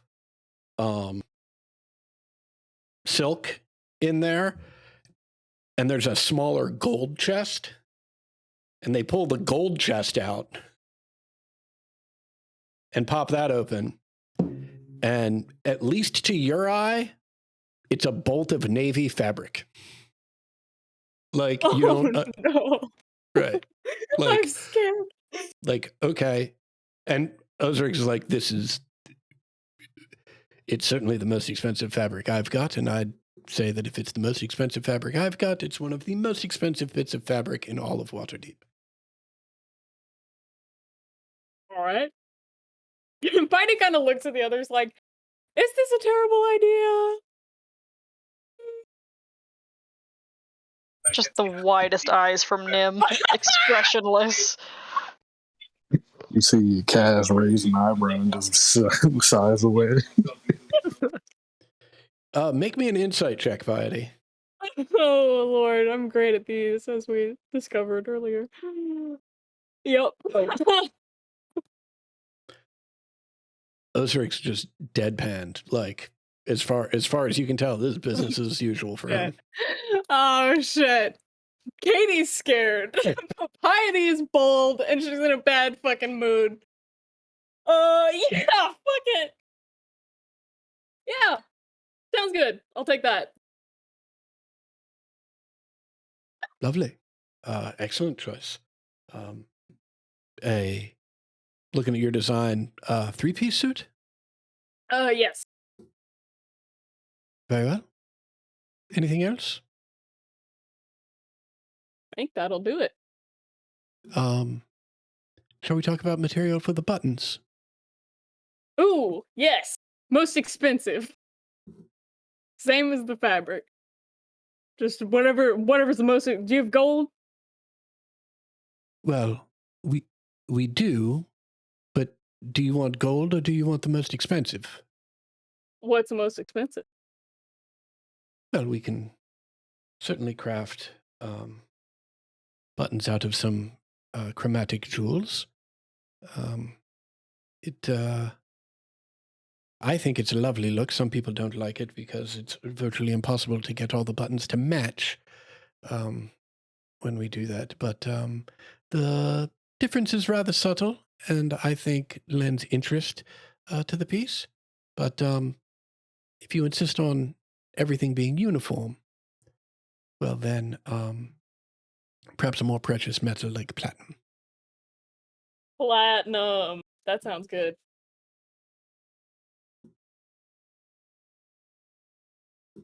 Very well. Y'all, I'm so I don't know. I mean, scared. it sounds like the jewels would be very, They're pretty cool. very cool. I mean, yeah, all right, fuck it. Let's go with the jewels.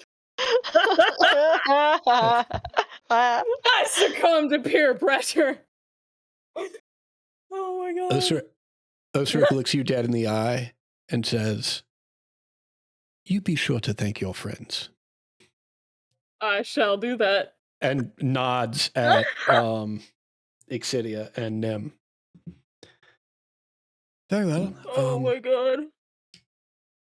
Corsonis, again, I'm terribly sorry for the difficulty in the measurement process. Have you had time to consider your options and perhaps make a decision? I think I have. I will the silk here in this rather fine reddish orange burnt color here. I will that a pair of a pair of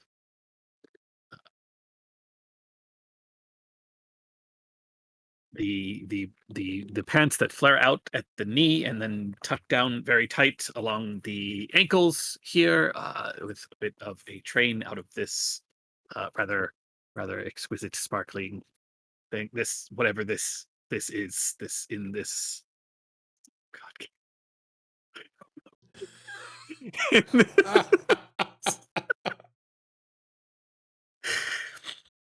And a dark a dark tight fit here, shirt up through the chest, down the arms, the shoulders exposed naturally, and this overvest in this over here in a matching orange, and of course the velvety slippers here in with the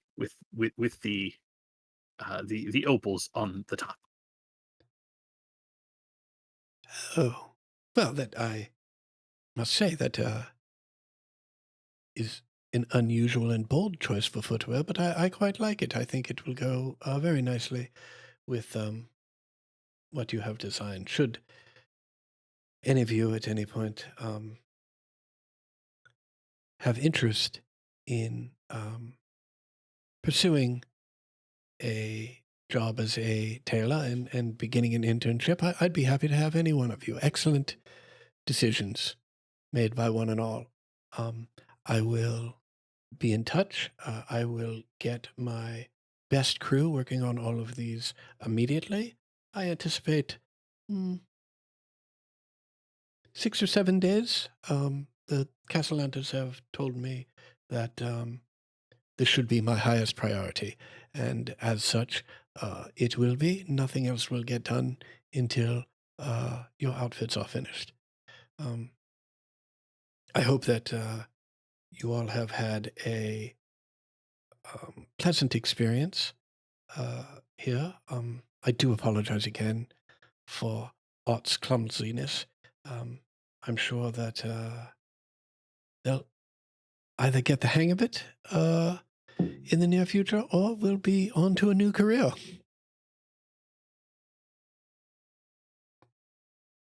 Jaw dropped.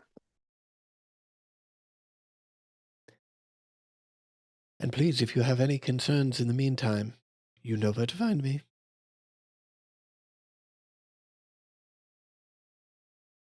Good to meet you, and thanks for all the help.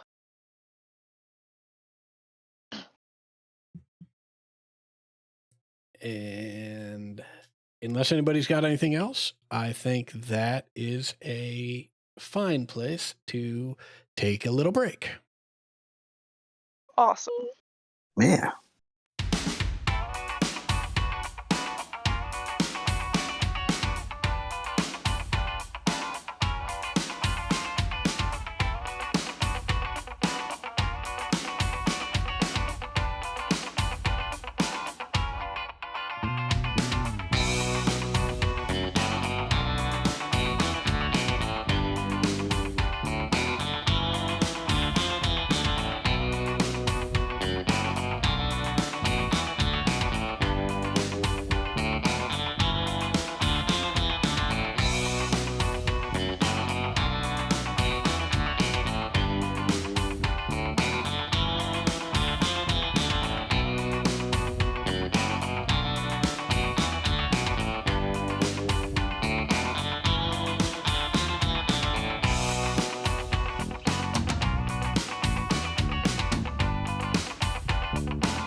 Excellent. Great. So you know what? Let me open one more thing.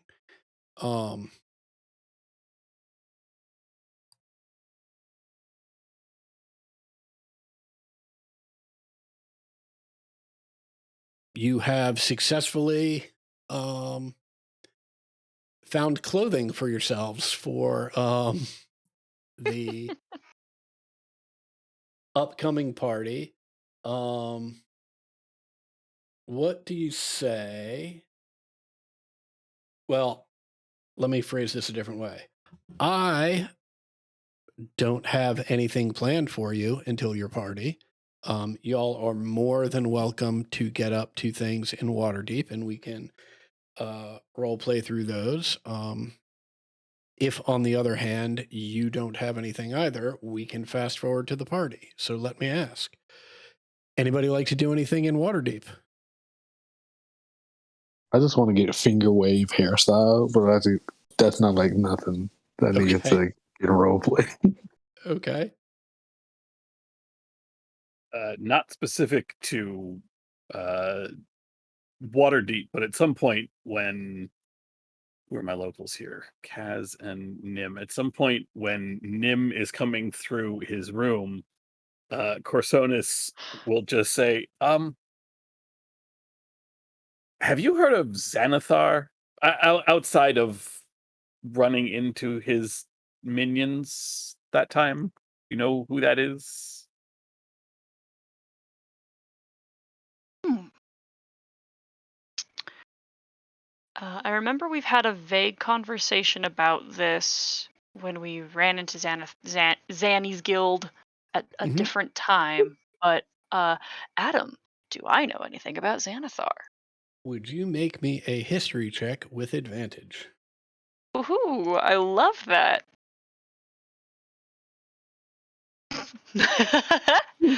I actually have a couple of points of inspiration, so I'll throw one more die in there if that's all Okay. right. Yeah. I'm okay with this. Great. I would say that you're certainly aware of Xanathar's guild, right? You've seen guild members fighting, you've encountered guild members, right? You have heard rumors, right, that Xanathar is some sort of monstrosity or maybe even just a giant floating eyeball, but that sounds like bullshit, and you think that he may just be a boogeyman. I think I just say, I I mean there's Xanathar's guild, and I mean the word itself is sort of fucking nonsense. I think they might have just made it up and then felt stupid about it and made up uh said it was someone's name. But no, not personally or intellectually or even really with good resources, I think, to even learn more. Why? Oh, when we were at the tailor's, the fellow with the needle, he works for some part of Xanathar's organization. They are still very much interested in retrieving the money that they believe that perhaps Rainier Neverember might know something about. I can't be sure, but I'm fairly certain that there was a veiled threat about going after Neverember unless we can convince him to part with the information about. Well, I mean, they want to know if Neverember actually knows where his father supposedly hid the money, and if he does have any information, what that information might be. Ooh. That war we stumbled upon between between Xanathar and the Zentarum seems to continue unabated. I hoped perhaps you knew about any of this. I can ask Kaz at some point. I do want to bring this up with everybody, but I just was hoping to get some information first.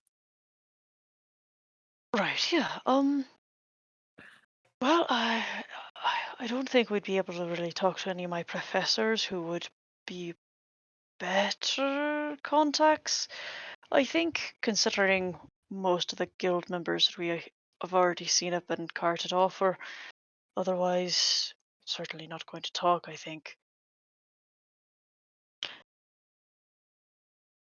But I mean, we already spoke with Rainier. He said that he didn't know anything. I mean, he could have been lying, but I mean, I don't think it would have really helped if we were trying to help him not get kidnapped and robbed for him to lie about it. Well, we are talking about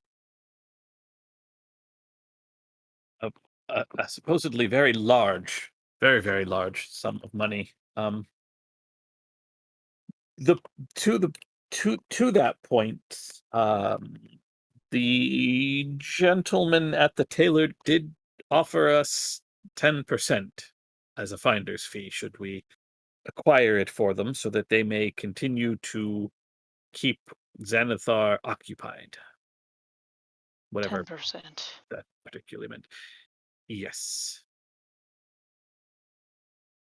And maybe did they ever mention how much they think is in this hoard? Bit of a silly question, I think, but 10% kind of sounds like, I don't know, kind of shit unless it's actually worth it. And that is saying that we would certainly be interested in affiliating with a gang, specifically to rob someone who robbed the city.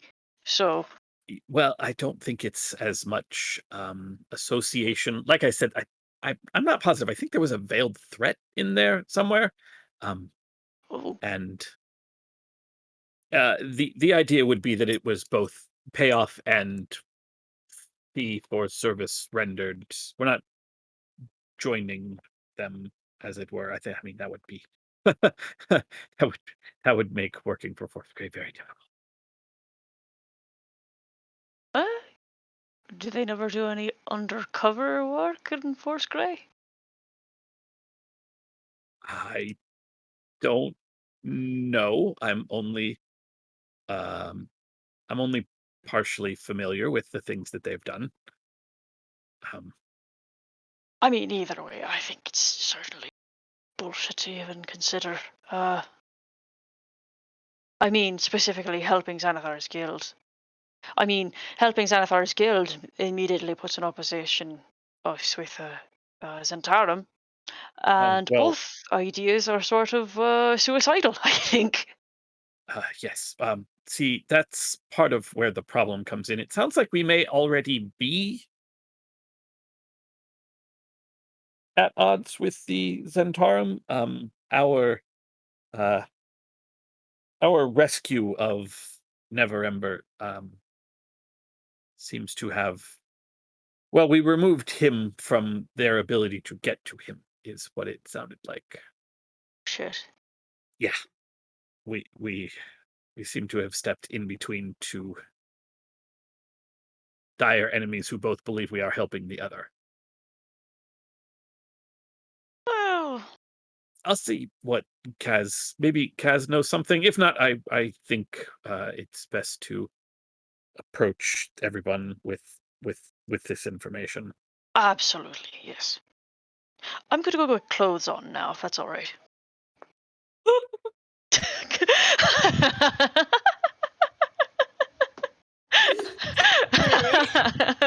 I can't see in the dark, so sorry. Oh, fucking fantastic. I'm so sorry. That's fair.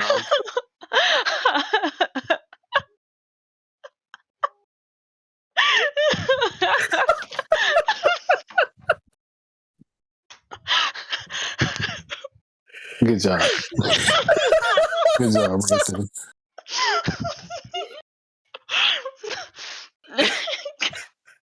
Love you, Ted. Good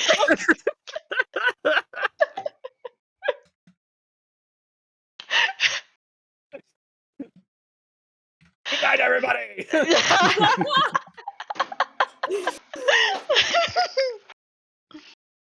That definitely had vibes of who is it? Vex coming up from under the water after Vax leaves from talking to Percy.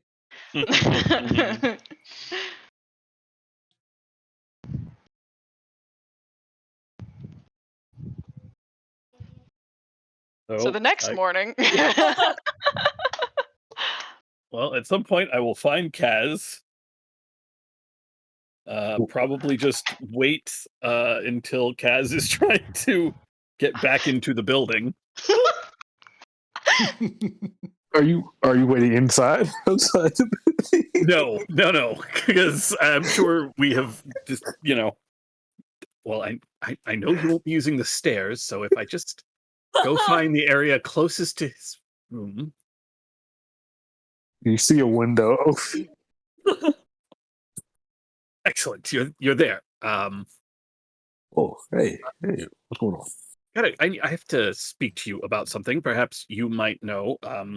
What can you tell me about Xanathar?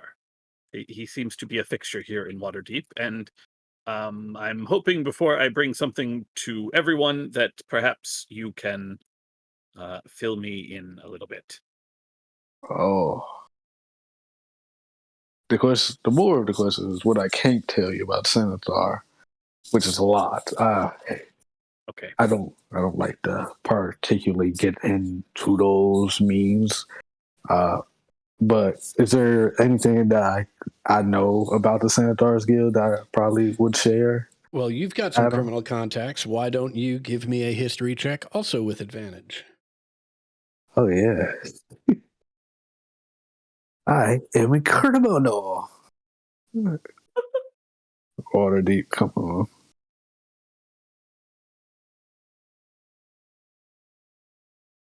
Fear went in my heart for a second because I thought it kicked me out of my seat. There we go.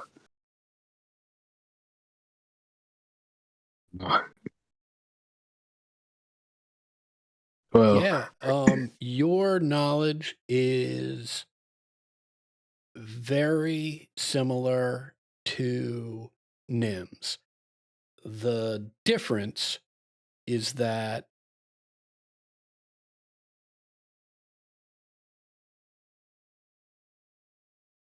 for you,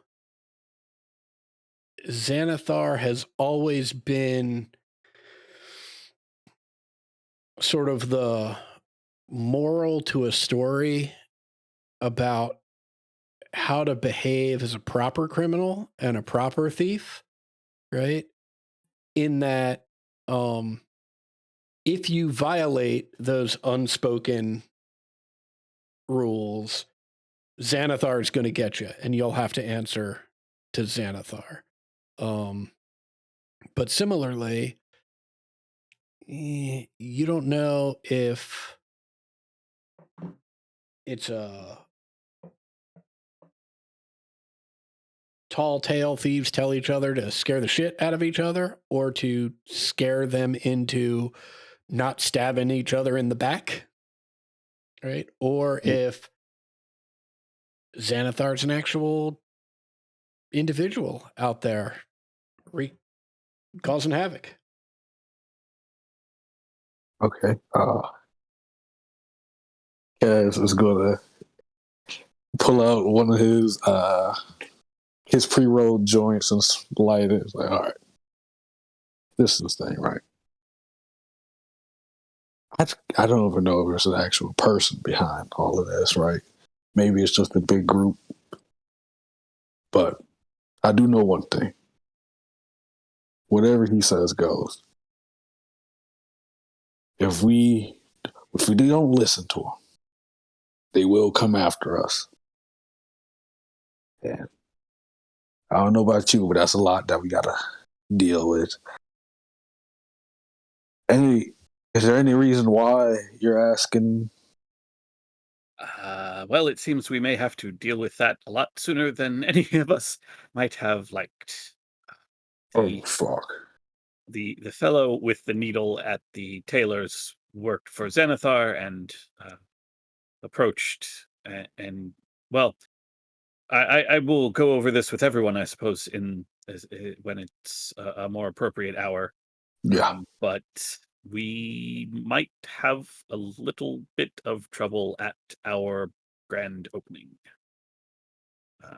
They want us to use that to make inroads with Neverember on finding the money that his father is said to have embezzled, or definitely embezzled. I don't, I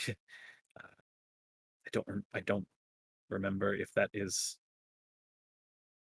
like guaranteed, I'd like a confirmed factor rather, myth. or yeah, factor myth. But well, I guess we'll find out. I guess we will. Fuck. Here. You want to hit? No, thank you. Thank you. No problem. Well, let's just hope that we don't. Did they say anything? We gotta. Fuck! I did not want to get a part of this. Like, I think we should be okay, right? Hope for the best, prepare for the worst type of situation. Definitely. Yes, that absolutely seems to be the way to go. We're already in it, but it seems as though, for now at least, they would prefer that we are around to do these things for them. So I don't think we're in strict danger. If anything, I'm more worried that Neverember will be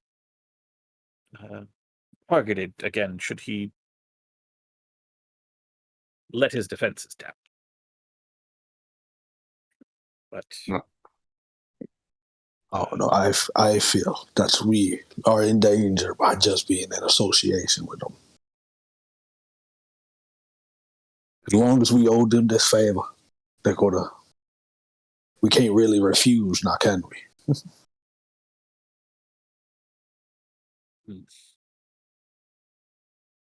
no, I suppose not.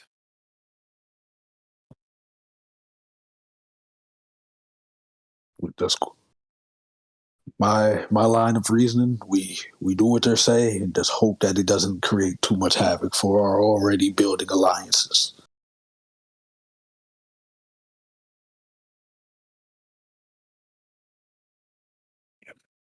Yeah. Well, I suppose we can see what everyone thinks.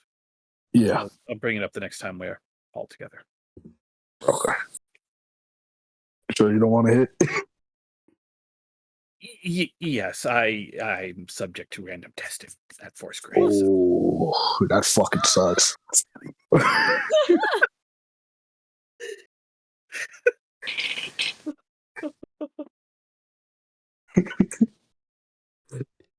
Oh my god. Yeah, game's canceled.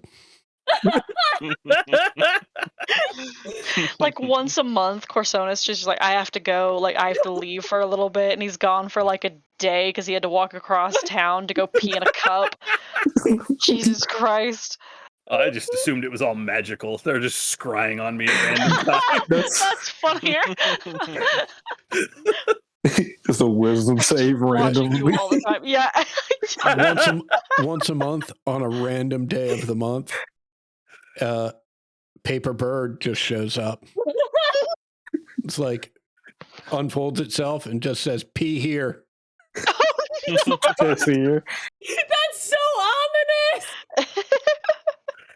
That could come from anybody. Yeah, I was gonna say. What fucking That was just a God? fucking pissy wet paper flying through the air. Oh man, no, that's actually Yeah, funny. I guess at whatever meal the next day that we're all finally at, just not to alarm anyone, but we are being watched by the Xanathar. I honestly don't know how dangerous that is because I still have no real concept of who or what Xanathar is. But his guild is watching us Okay. and go through the whole spiel approached by Ott.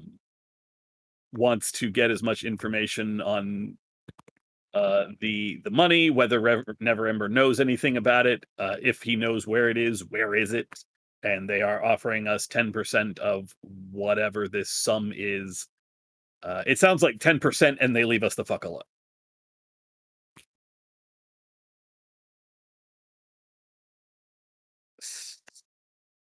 So, Okay, so now I just got to make sure we understand the situation. The Xanathars Guild, dangerous guy.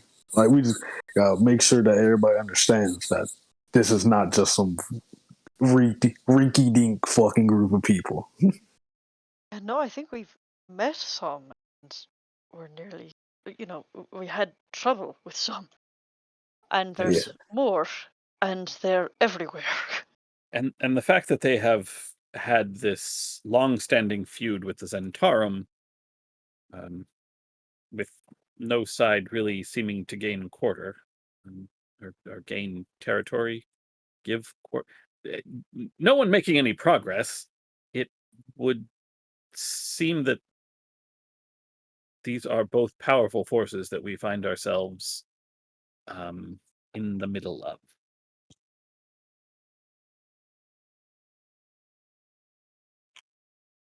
And all they want us to do is speak with Rainier about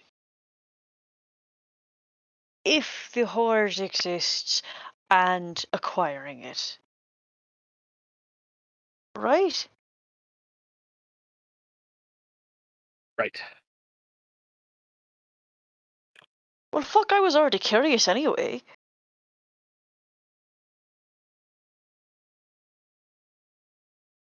Well, If you said you had people but they wouldn't know anything about Xanathar. We heard about that thing, that stone.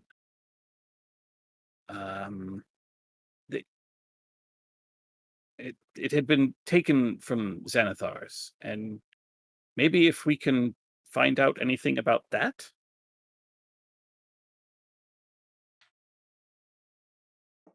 See, we have already spoken to him about it, but I mean, that probably is the best lead. Do we want Rainier to be helping us, or should we try I to didn't keep... mean Rainier. I'm sorry. You mentioned you had other when we were speaking the other night. Oh, well, I mean,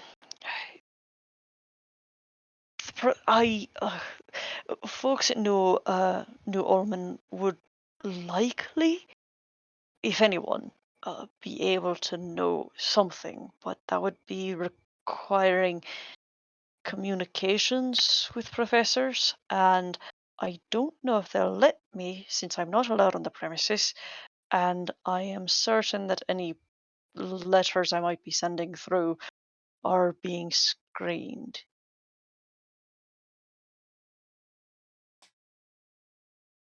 I mean, they are looking for me to send money, and if I'm not sending them money, then I don't think they care what I have to say. I see. That's a problem. What if we framed it as you have a lead on some money, though? I mean,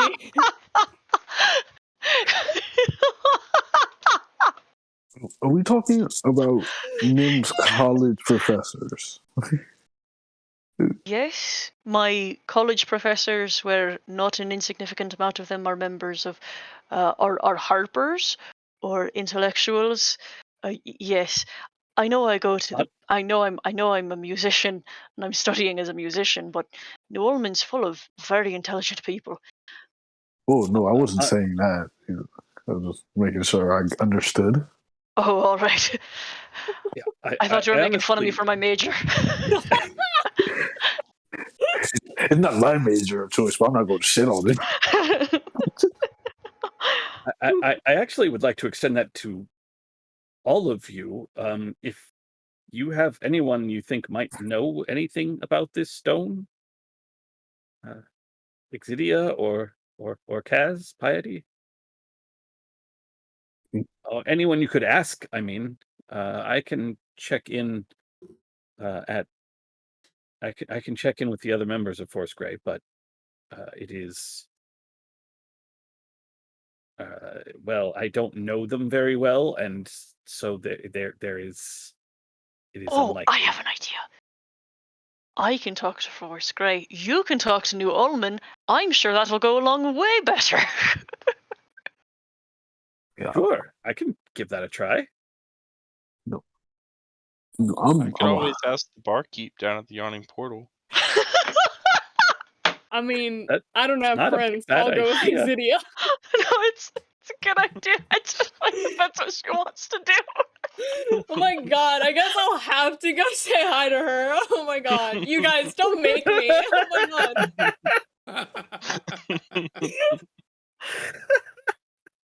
I mean, if you guys think it would help, whatever. I didn't suggest. Oh my god. I think the thing about going asking around about this is now that it puts a target on our backs for sure. Because I was approached in a tailor shop. I don't know how to say this, but we all have a target. That's part of the problem. Yeah. now let's everybody go look for the fucking fortune that everybody that we don't even know is for sure existing, right? But if it does exist, it's a large amount. Well, yeah. Hence why I said we should ask about this stone if anybody has heard of it, because then we don't have to bring up the large sum of money. We can just ask about the stone. Okay. Yes. Anyone who might know about the stone should know that it has something to do with it, but if they don't, then none the wiser. I will need a map to that university you're talking about. Oh, sure. You know what? I could probably walk you there. I just can't go there.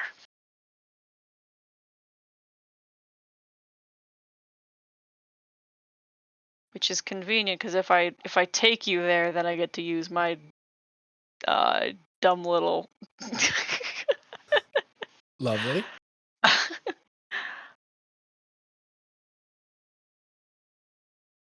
Oh yeah. If people are eating, Cass made Bloody Marys for everybody. I'm learning new drinks as well, everybody. I just want, if you want to taste test it. Could you make me a performance check, please? I got you. Bloody Mary check. Oh, fuck! I just learned it. Okay. Wait, why are there tomatoes in this? I thought that made it the bloody part. Also, Bloody Marys aren't made with mead, Kaz. Oh. It makes it. I just thought that it went with a lot of things because we got a lot of it. Did you wash this celery? Of course. Did I?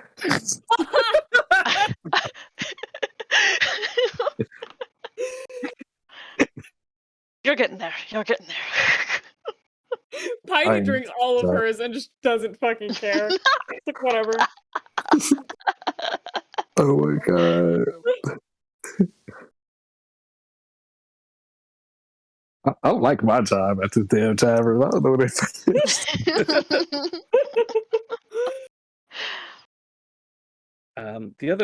It occurs to me that we do have one other source we could ask, and I am hesitant to bring them up, but Zardoz Zord seemed very curious about your story of our rescue. Is it possible that he knows more than he's letting on? I feel like it's a distinct possibility. Now that I think about it, is there anything like shady I probably would have digged up with my little criminal contacts of being around the shady folks about Zardoz? Sure, make me a history check. Shit. 9. Yeah, I mean, you know, he runs the Sea Maidens Fair, and like any traveling fair or carnival, like there's some petty crime that seems to tick up when they're in town and tick back down when they leave. But other than that, like nobody's, you know, you haven't heard anything specific or particularly egregious attributed to him or the Sea Maidens Fair. I Okay. think you're right that, I mean, he knows more, but I think that was sort of be worried that he's likewise looking for it and will be just as good of a person to have it as a member of Xanathar's Guild or the Zentarum. I mean, I Yes, like the guy, but but yeah. Again, there's the veiled threat from Xanathar's group, so I'm maybe not so veiled. I just think the sooner we can find more information, that perhaps we can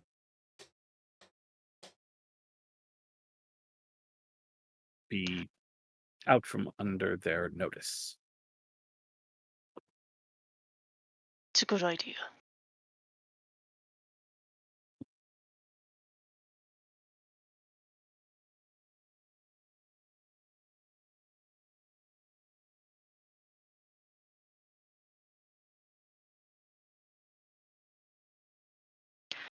The stone that we've discussed, it's something that Xanathar's guild believed Rainier had without any, and Rainier told us he didn't have it. Right. But it's supposedly a stone that will help locate the horde. Is that right? That's correct. And to be clear, both Xanathar, according to Rainier, both Xanathar's guild and the Zentarum are after this stone, and they had kidnapped Rainier and then were fighting with each other to I guess the Zentarum kidnapped Rainier from Xanathar's guild because they believe Rainier knows where the stone is. And according to Okay. Rainier, he doesn't have any fucking clue. Do my notes say that it was stolen from Xanathar's guild? Right. They had it at one point. Okay. Okay. Right. And now it seems to have disappeared. Right. And both parties, for what reason is unclear at this point, but both parties at this point believe that Rainier knows where this stone is and may be trying to recover the money that his father allegedly took.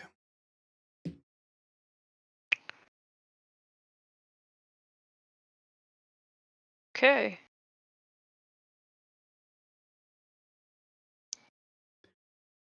I think you might be right that Zardos might be our weirdly our more likely accurate lead. New Ulman and Forest Grey are going to have resources information that will help us, I think, in general, but I don't know that either of them are going to be adequate starting places to find an unscrupulous artifact that finds an even more unscrupulous amount of money taken unscrupulously from the city. Sort of seems like the thing that at least one of them would be certain to reveal if it were to come up. Yes. No. Actually, you raise a valuable point that there's probably not too much point checking in with Force Grey. I mean, they are heroes on the city's payroll. If they knew about a bunch of money embezzled from the city, it's incredibly likely. Well, it's practically guaranteed that they would have told the city. But they would be worth talking to at least to learn. I mean, if you're curious about who Xanathar is, either them or Harper's, I feel like would probably be the best people to know.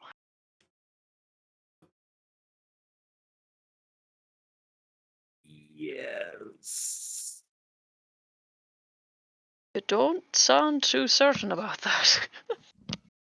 I don't want to look bad in front of the other members of Force Grey and appear like I don't know what's going on in the city that I am supposed to be protecting. That's all. Oh, don't Maybe worry. I'll we start take with that fall for you. I'll take that fall for you. yeah. Why don't we start with the Harpers, and then we can figure out we can figure out if we need to check in Force Grey. Righto.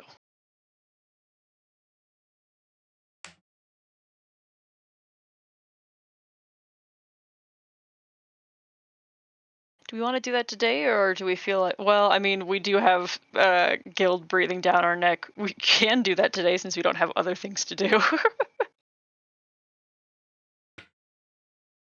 Yeah, I'm all for it. Provided Adam's cool with that. Yeah, absolutely.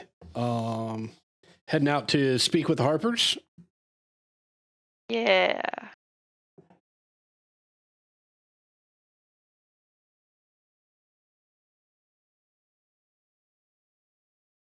All right.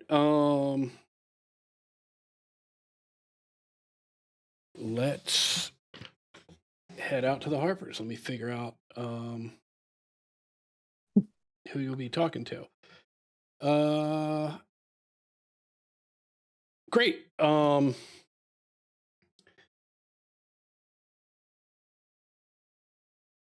Nim and Kaz, you don't know, like off the top of your head, where you should go, but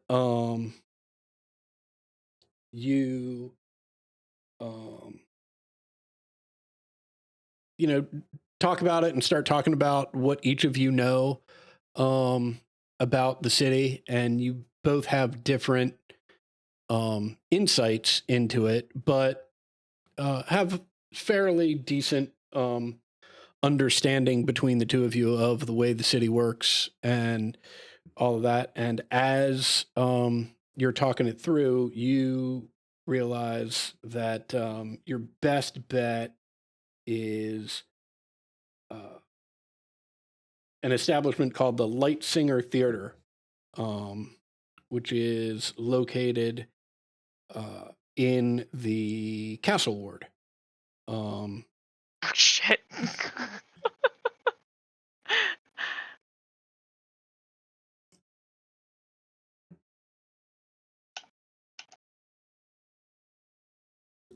You've heard tell that it is frequented by a number of members of the Harpers. And so you feel like that's probably your best bet. Okay, cool. Rich people town, everybody. That's us. We're going there. Fantastic. It takes a couple hours, but considerably less time than it would had Kaz and Nim not been with you. There is, you get a little lost towards the end, but asking for directions and occasionally checking out the, sort of posted maps with the "You Are Here" stars on them sends you in the right direction until you are standing in front of a gorgeous structure. It has large, wide steps leading up to 3 giant sets of double doors each of which is under its own sort of marble arch. There are spires that reach up several stories into the sky. You can see that the hardware on the doors is either made of gold or has intricate gold leaf decorating it. The other thing that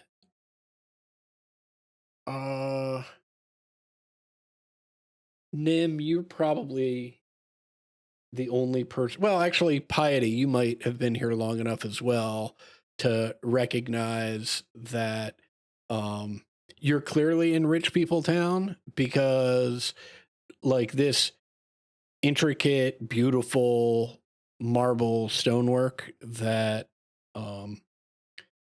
adorns the front of this theater is not just a facade on like a wood and plaster building behind it. As you approached it, you noticed, oh no, this whole building is made out of these marble blocks. It is enormous. It is gorgeous.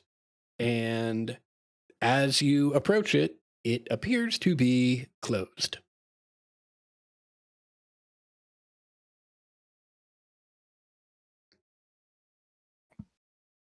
Piety, have you ever sailed? Yep. About the only thing I've ever done. Yo. Okay. Do you know any bosun calls? Do I? Fuck, I don't probably. Whistles. You know these special ship whistles. She thinks for a sec and then is like, I mean, do you think they'll like respond to that? I mean, Yeah. I'll fucking yeah, sure. And she'll do one, I guess.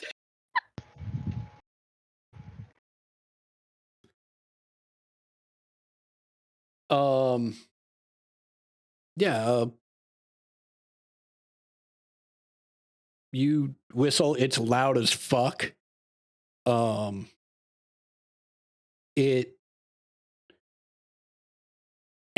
clearly cannot be mistaken for anything other than a humanoid whistling. B, anyone who's spent any time on a ship knows that this is a sailor signaling something. So anyone within earshot that has been on a ship knows that, well, there's a sailor out there doing something. Of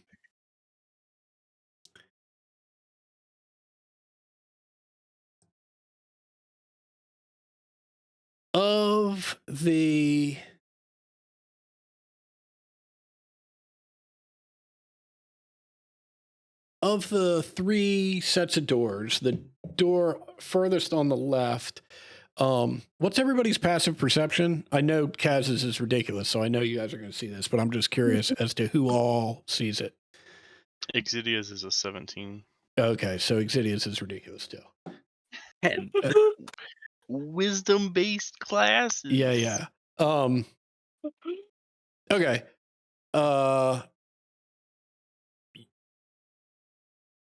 Kaz and Exidia, you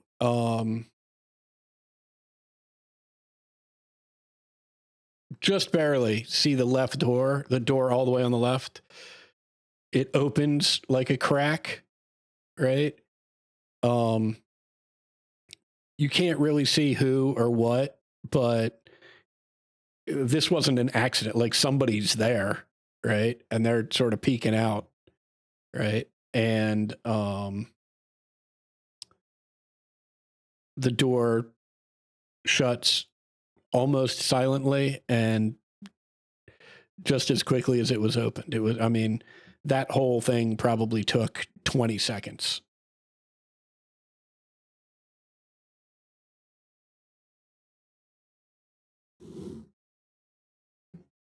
Right. And a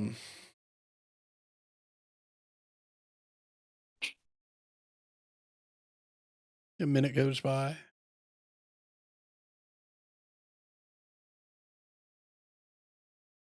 Another minute goes by.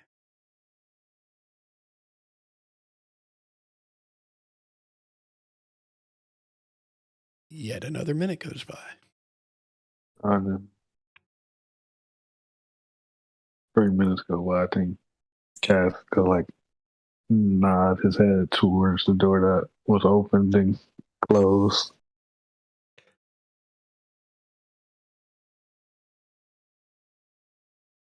Yeah, I mean, they definitely know that we're here. They don't seem to care. Oh,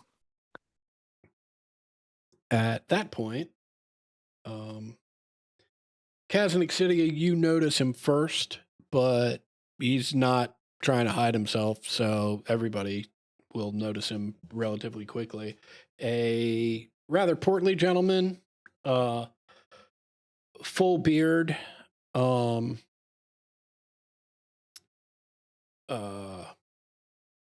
sort of a white blouse with like a green vest that has gold embroidering on it in various vines and leaves.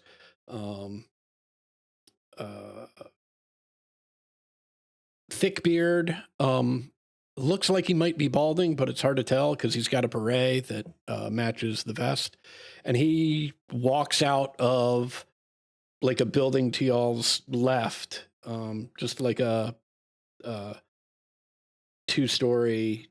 It's hard to tell if it's a home or an office building, or not an office building, but a place of work. And he's just striding right towards you.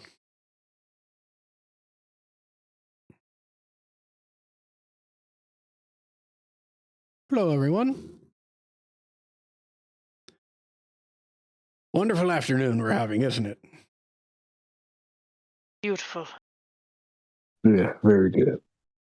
Is there anything I can help you with?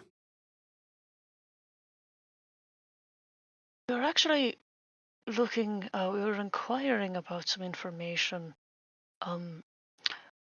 We have recently been.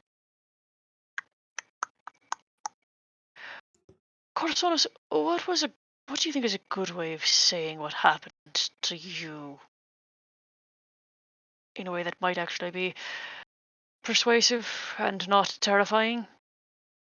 I was approached by a representative of a sub-organization within a certain prominent guild within Waterdeep.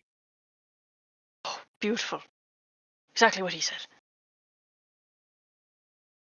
And we're. He puts up his hand, clearly indicating that he wants you all to stop. Right. He then pinches the bridge of his nose and rubs it. He removes the beret, and you can see that he is, in fact, starting to bald. And he wipes his now extensive forehead on his sleeve and puts his beret back on. Says, let's back up. Who are you? Oh, hello. I am Corsonis. I am a member of Force Grey, and I will produce my badge. This dude looks at it in the most dismissive way you could possibly imagine. Naturally.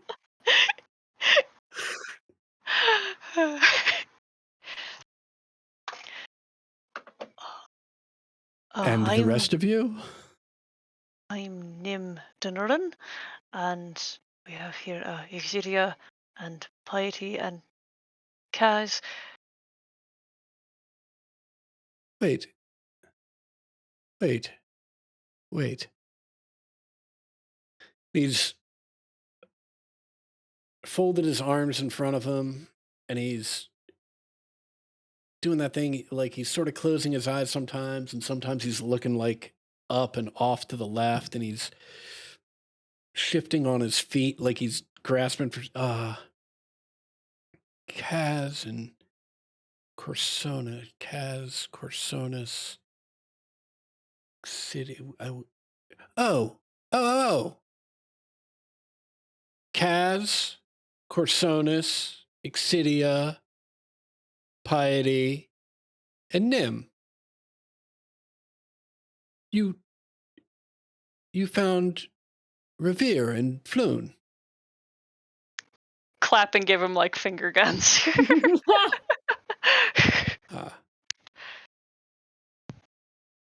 Yes, Yes, that's us. Well done. And fucking Blowhard would not shut up about it. Oh, you know him too. Apologies. A lovely individual. His books on the lore and knowledge of Waterdeep are truly invaluable, but he can also be quite insufferable. Let's get out of the street, shall we? And he is walking away from the building that he came out of and towards this massive, beautiful theater. He walks right up the stairs. Actually, rather spry. He's taking two of them at a time, even though they're rather wide. And just reaches into his blouse and pulls out a key that's on a chain and unwraps the chain from his neck, uses it to open one of these giant doors, pushes it open, and then gestures for y'all to head on in. I keep forgetting we're like actually like notable heroes now. Yeah, we're like low-key famous. Not really, but kind of. Yeah. Once y'all are inside, you see it is a beautiful theater. All of these benches are solid oak with a high polish to them. There are velvet cushions on almost all of the seating areas in this main floor. As you look up, you see various balconies and boxes, all gilded. There are different family crests on several of the boxes. And this individual gestures for you to sit down in one of the rows towards the back of the theater where you have just entered. He, as presumably as you are sitting, he introduces himself. Please, my name is Mert. I am a enormous fan of the theater. I make it my business to make sure that the theater stays in business. Hence my workspace so close by. Now, it's a real pleasure to meet all of you, and thank you personally for saving Revere and Floon.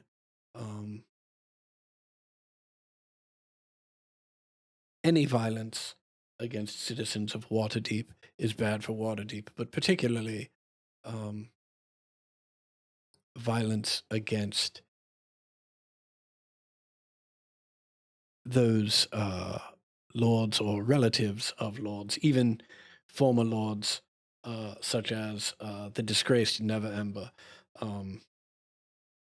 If those that rule the city are deemed just as, well, not just as, if they are deemed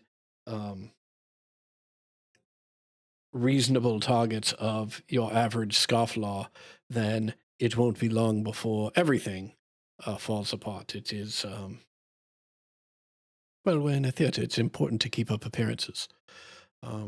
Now, what exactly can I do for you?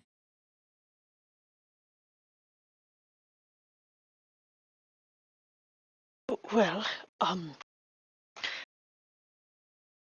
Corsonis here was approached by members of the Xanathars Guild, requesting that we assist them in finding something that they believed that Rainier Neverember was in possession or knowledge of possession of.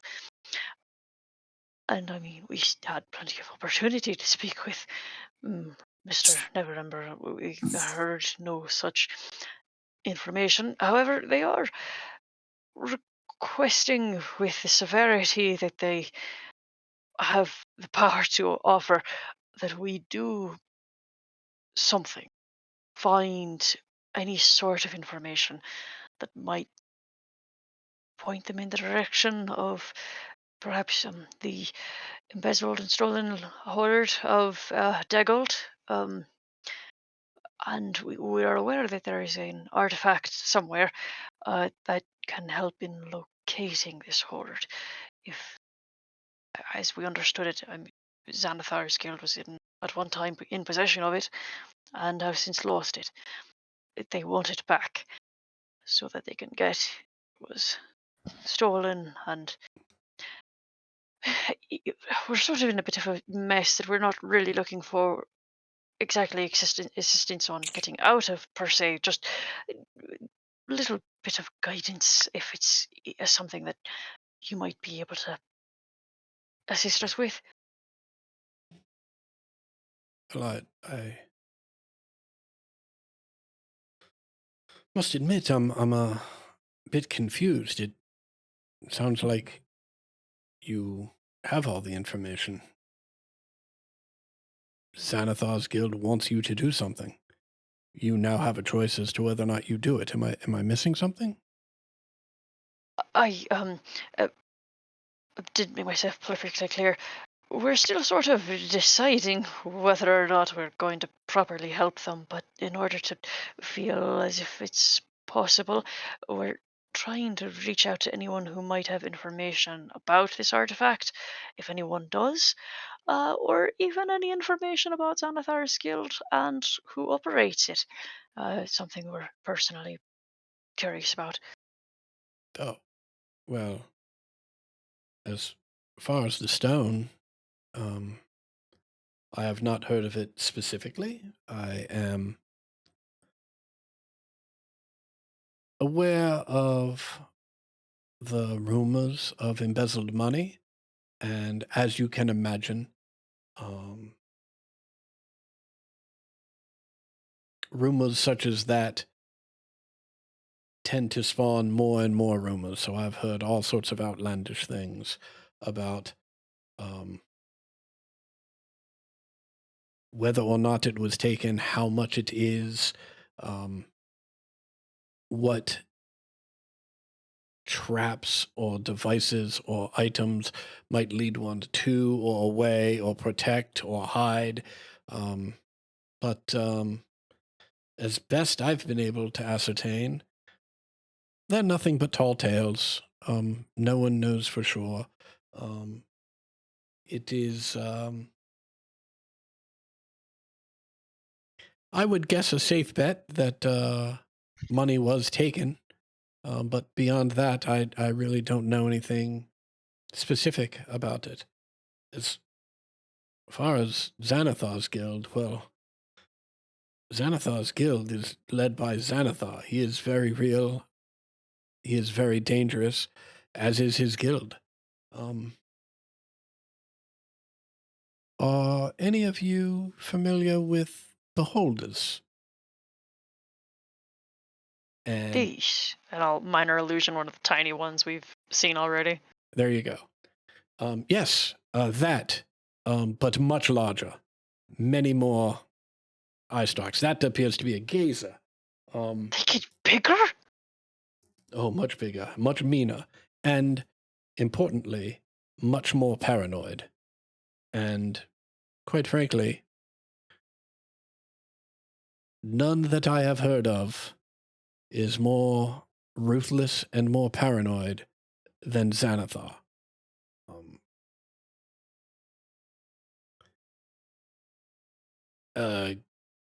The guild is an extension of his wants and desires, and they can turn on a dime. If he feels threatened by something new, or it becomes interested in something new, or simply forgets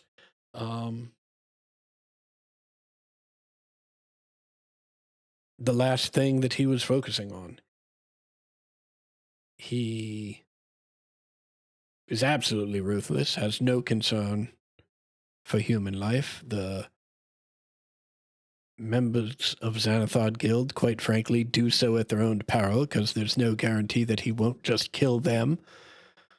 And it doesn't take a failure for Xanathar to want to kill you. You could be successful, and then he views your success as an attempt to usurp his power.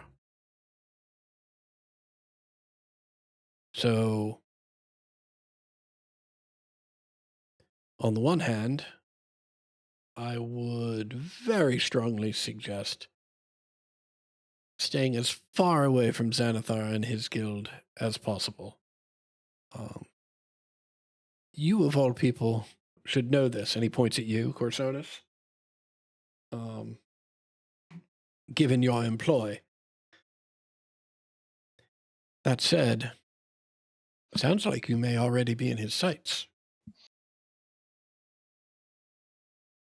Yes, like I said, we are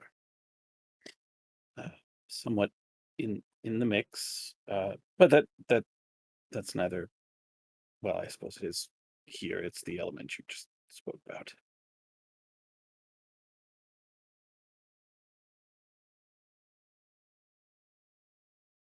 Yes, well, I'm sorry I don't have better news for you.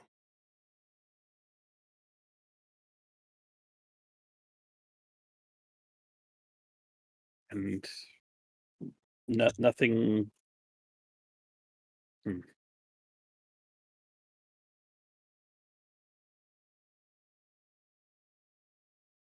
I will insight check to see if they do know more about the stone. Certainly. You gotta be a little paranoid of everybody.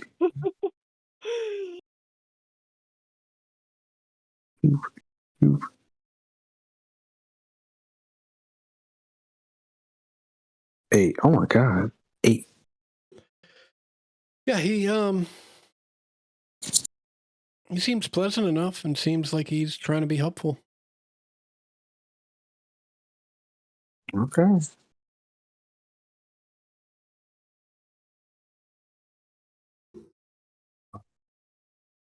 Well, is anything else I can help you with? No, I suppose not. I actually have one question. Please. He points towards like down into the house a little bit. Mhm. How are the acoustics?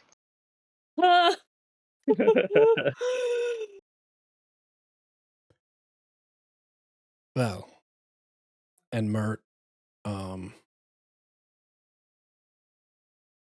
gets up from his seat and stands in the aisle and puts his fist on his hip with his elbow out and looks at you, Nim, and indicates for you to take his arm.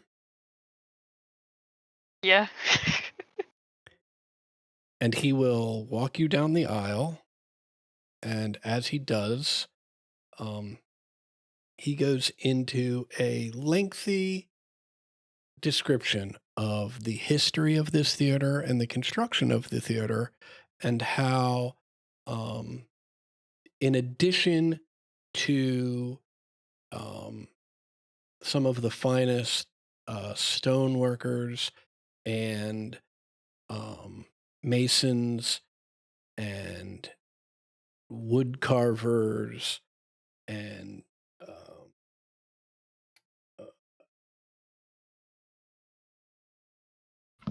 painters and artisans of all sorts, right? That they also employed a fair number of druids to make sure that the specific natural materials that were selected were ideal to create the best acoustics and resonance, both in terms of material and placement. And as he finishes this, he is walking you up onto the stage, right? And indicates, please test it for yourself. No.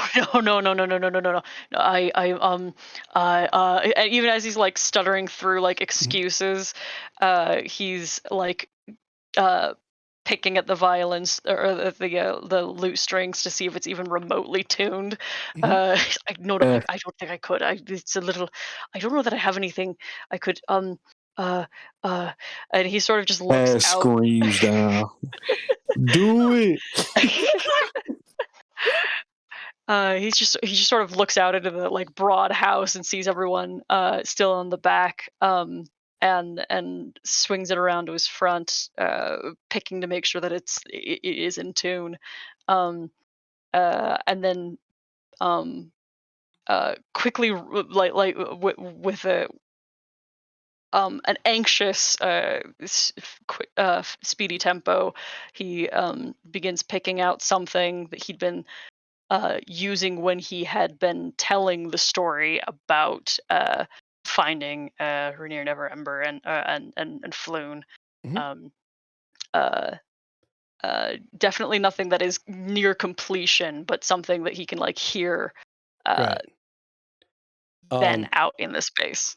I would like a performance check. In addition, and this isn't a statement on my part, I'm asking you, because of the nervousness which you have described, I feel like this should be a disadvantage. How do you feel about that? I feel like that's appropriate. Okay, great. Let's do that then. The power of friendship. Oh, that sucks. Yeah, well, I mean, honestly, like, it's not, it certainly isn't great. It's not, I mean, that 20 looks a lot better, right? But it's also not awful. You know, it's, Mert, upon hearing it, right, is very pleasant and seems entertained, right? It's like, you know, and by the way, like, even though you can hear the notes that you've missed, right? And you can tell, just because of how long you've been doing this, right? You can tell by Mert's face, right? He can tell too, but he is clearly a patron of the arts. Like, isn't upset about it, isn't, you know, making weird faces, or it's just like, oh yeah, this is a person who's playing their lute in a weird situation. Yeah, like, all right. But even with all of that, right, it fucking sounds amazing in this building. Like, you know, it, you imagine that for those that are lucky enough to play on this stage,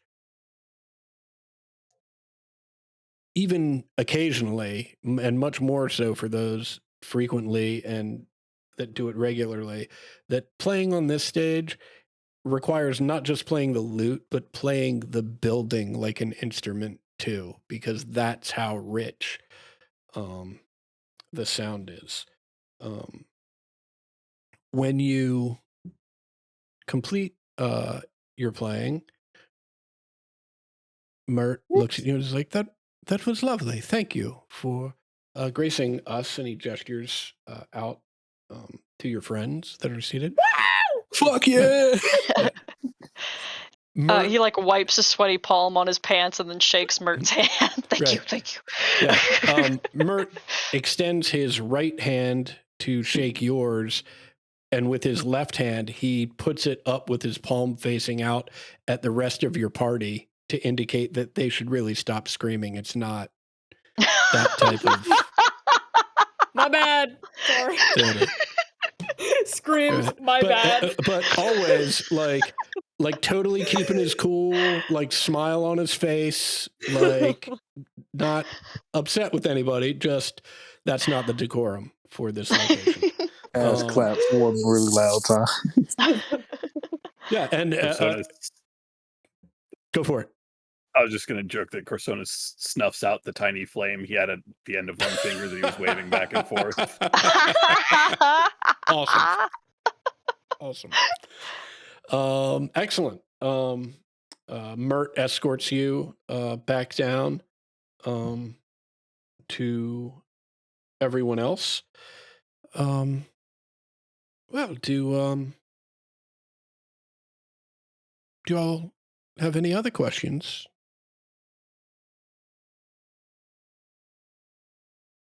No. Well, in that case, I hope you don't mind if I ask one of my own. It seems that you have already engaged in a little bit of work for hire for our mutual friend Volo. And I was just wondering if anything should come across my desk, might I call on you in the future? Is this work that you're still interested in? Absolutely. I mean, I'm personally interested. You all can. You don't have to, but yes. Yeah. Oh, Of course. I don't really see no problems. wonderful. In that case, where or how is the best way to get in touch with you? Funny you mentioned Volothamp. He did gift us a manor house on Trollskull Alley. It's called the Haunt now. We've made it into a tavern. We're all living there currently. So if anything else, a page or mail that way, and if we ever move, I suppose just it'll be forwarded. But I don't see that happening anytime soon. Wonderful. The Haunt, Trollskull Alley. I guess it's not unusual for a home to have a name. It's lovely.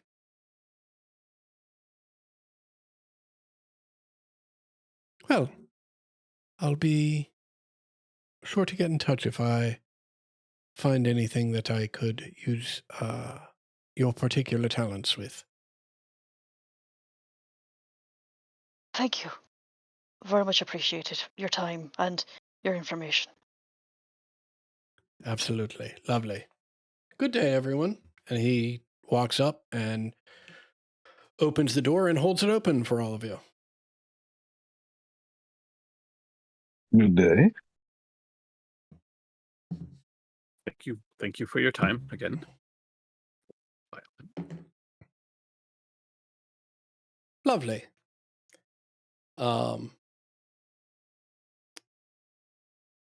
Anybody have anything they'd like to do in the closing of this particular session? I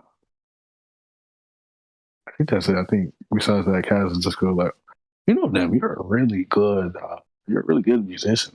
Oh my God. I know, which is why I want to go finish my degree. Oh, you're not done? No, that's the whole fucking point. Oh man, that fucking sucks. I know. Wait, was it like your last semester and everything? God no. Oh, Fuck okay. no. All right. Just checking, because that would fucking suck. No. Too far into quit. Definitely too. Yeah. No. I'm fucked. Fucked. I mean, Just checking. Just checking. the the coin we might get from either the guild or finding this supposed cache could certainly go a long way towards that. I imagine it could help all of us in various endeavors. You're right, but if it is embezzled from the city, are we okay with not turning it? I don't think I am. I am. Okay. I mean, fuck, we found it. Never mind. Never. I mean, you're right, but I mean, I've been a taxpayer of this city for, well, a while, and you know, it's not, it's money from the city proper, but I mean, other people's money. Oh, yes, although if I remember correctly, wasn't it from the founding of this city? Am I misremembering that? That this is money that was embedded during, I mean, not recently. Rainier is like grown man, and it was his father that supposedly did it. Whatever projects that would have gone to, I feel like they've been done. I don't, Sort of a fascinating point for you to take, Force Grey. oh no, it's a good fucking. We're not I'm not gonna give him police. this fucking money, man. I don't know how many times I have to keep repeating that.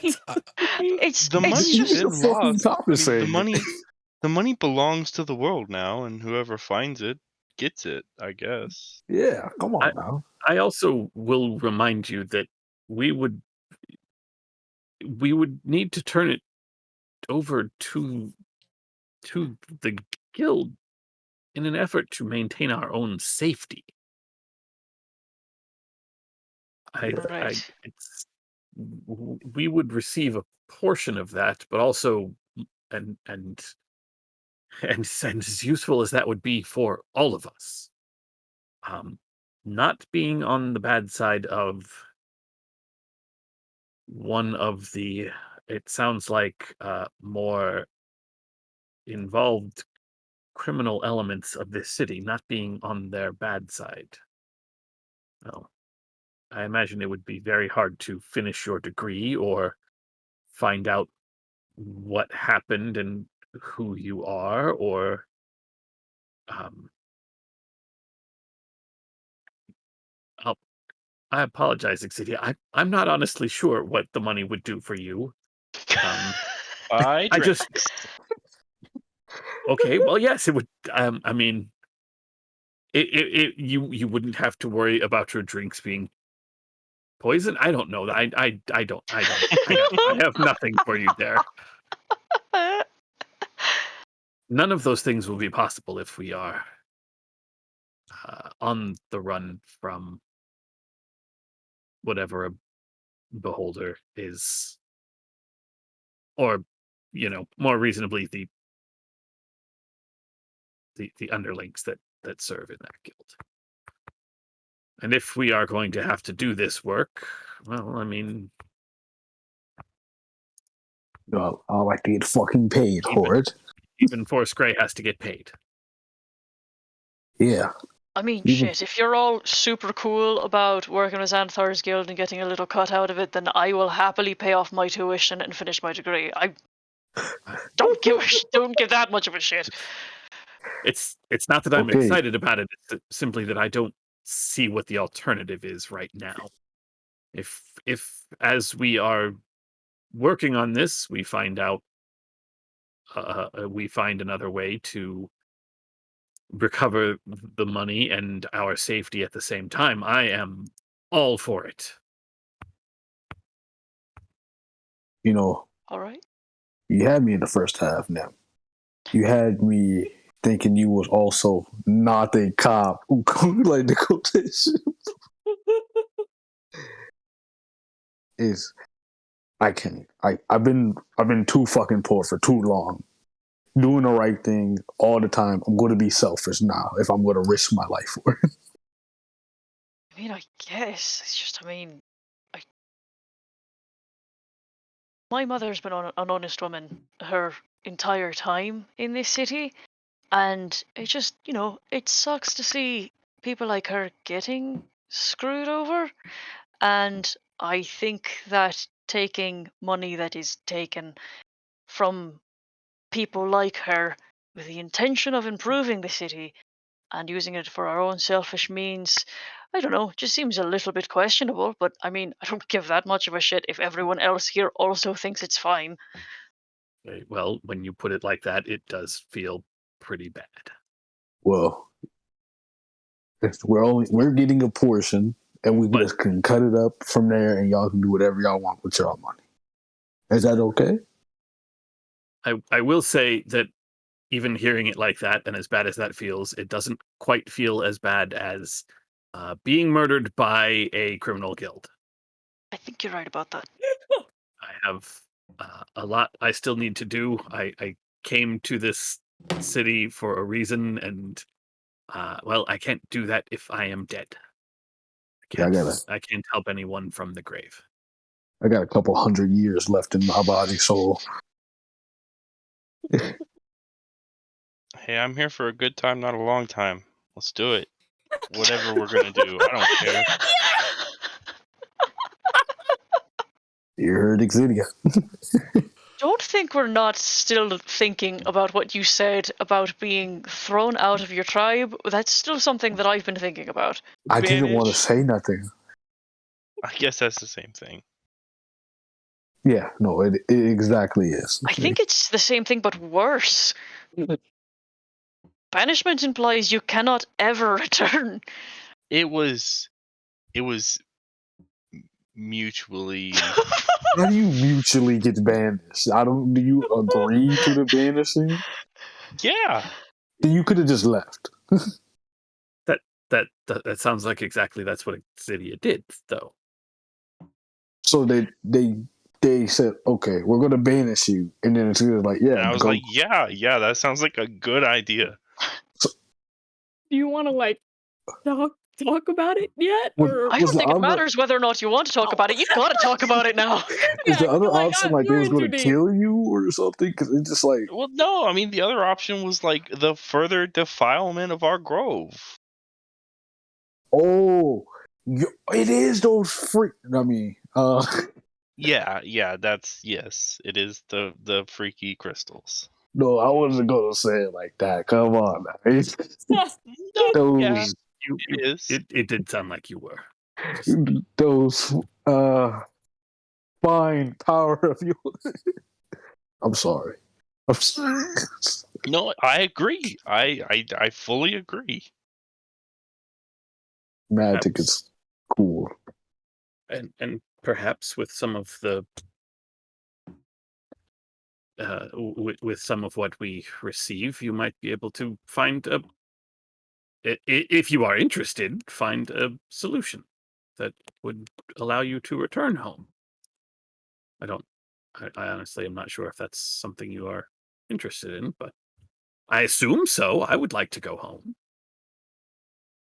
Yeah, I mean, I guess I would like to. I mean, there's just risk and like, the problem's contained, but like still a problem, and like I'm definitely not corrupted by it, and so I understand, better have one problem that's contained than two problems.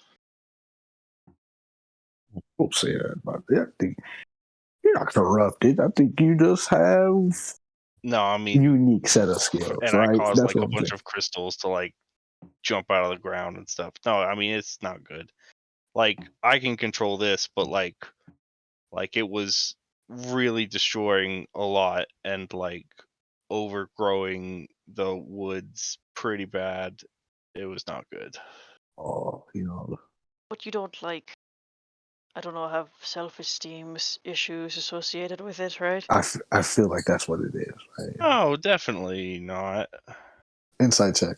That was not convincing even a little bit. Look, I'm still getting used to the antlers. They They look look good. great. They look really yeah, great. yeah. I They mean, look heavy, but they look good. yeah. I think we just need to focus on making sure you're wearing like button-down blouses or even Yeah, I like think open jackets. Oh yeah, that's the plan. that's the best Um, option for you. Yeah. Cardigans. No, but I mean, I did already kind of feel like an outsider, and like this kind of just is a little bit. I catch a lot of eyes. You know what I mean? I get that. Well, not all the way, but I get some of it. Well, I mean, you're still gonna stick out a little bit here, but I mean, at least there's more faces to bury yourself in. I mean, Just head and shoulders over most of them. Like punch your shoulder. Mhm. there's a lot of weirdos out there. You saw my legs when you first met me. I can't be the worst person out there when it comes to weird things going on. Like, I'm trying to go get something to eat now. Like, Sure, there's a sandwich place right over there. okay. Whoa. And you all enjoy mediocre sandwiches that could be a little bit better if only They use this Cheez Whiz. establishment left the cheese whiz on the fucking griddle in the can like they're supposed to and didn't ladle it out from a jar behind the fucking thing so it's not warm enough. Mm. And with that, we end this particular chapter of our adventure in Waterdeep.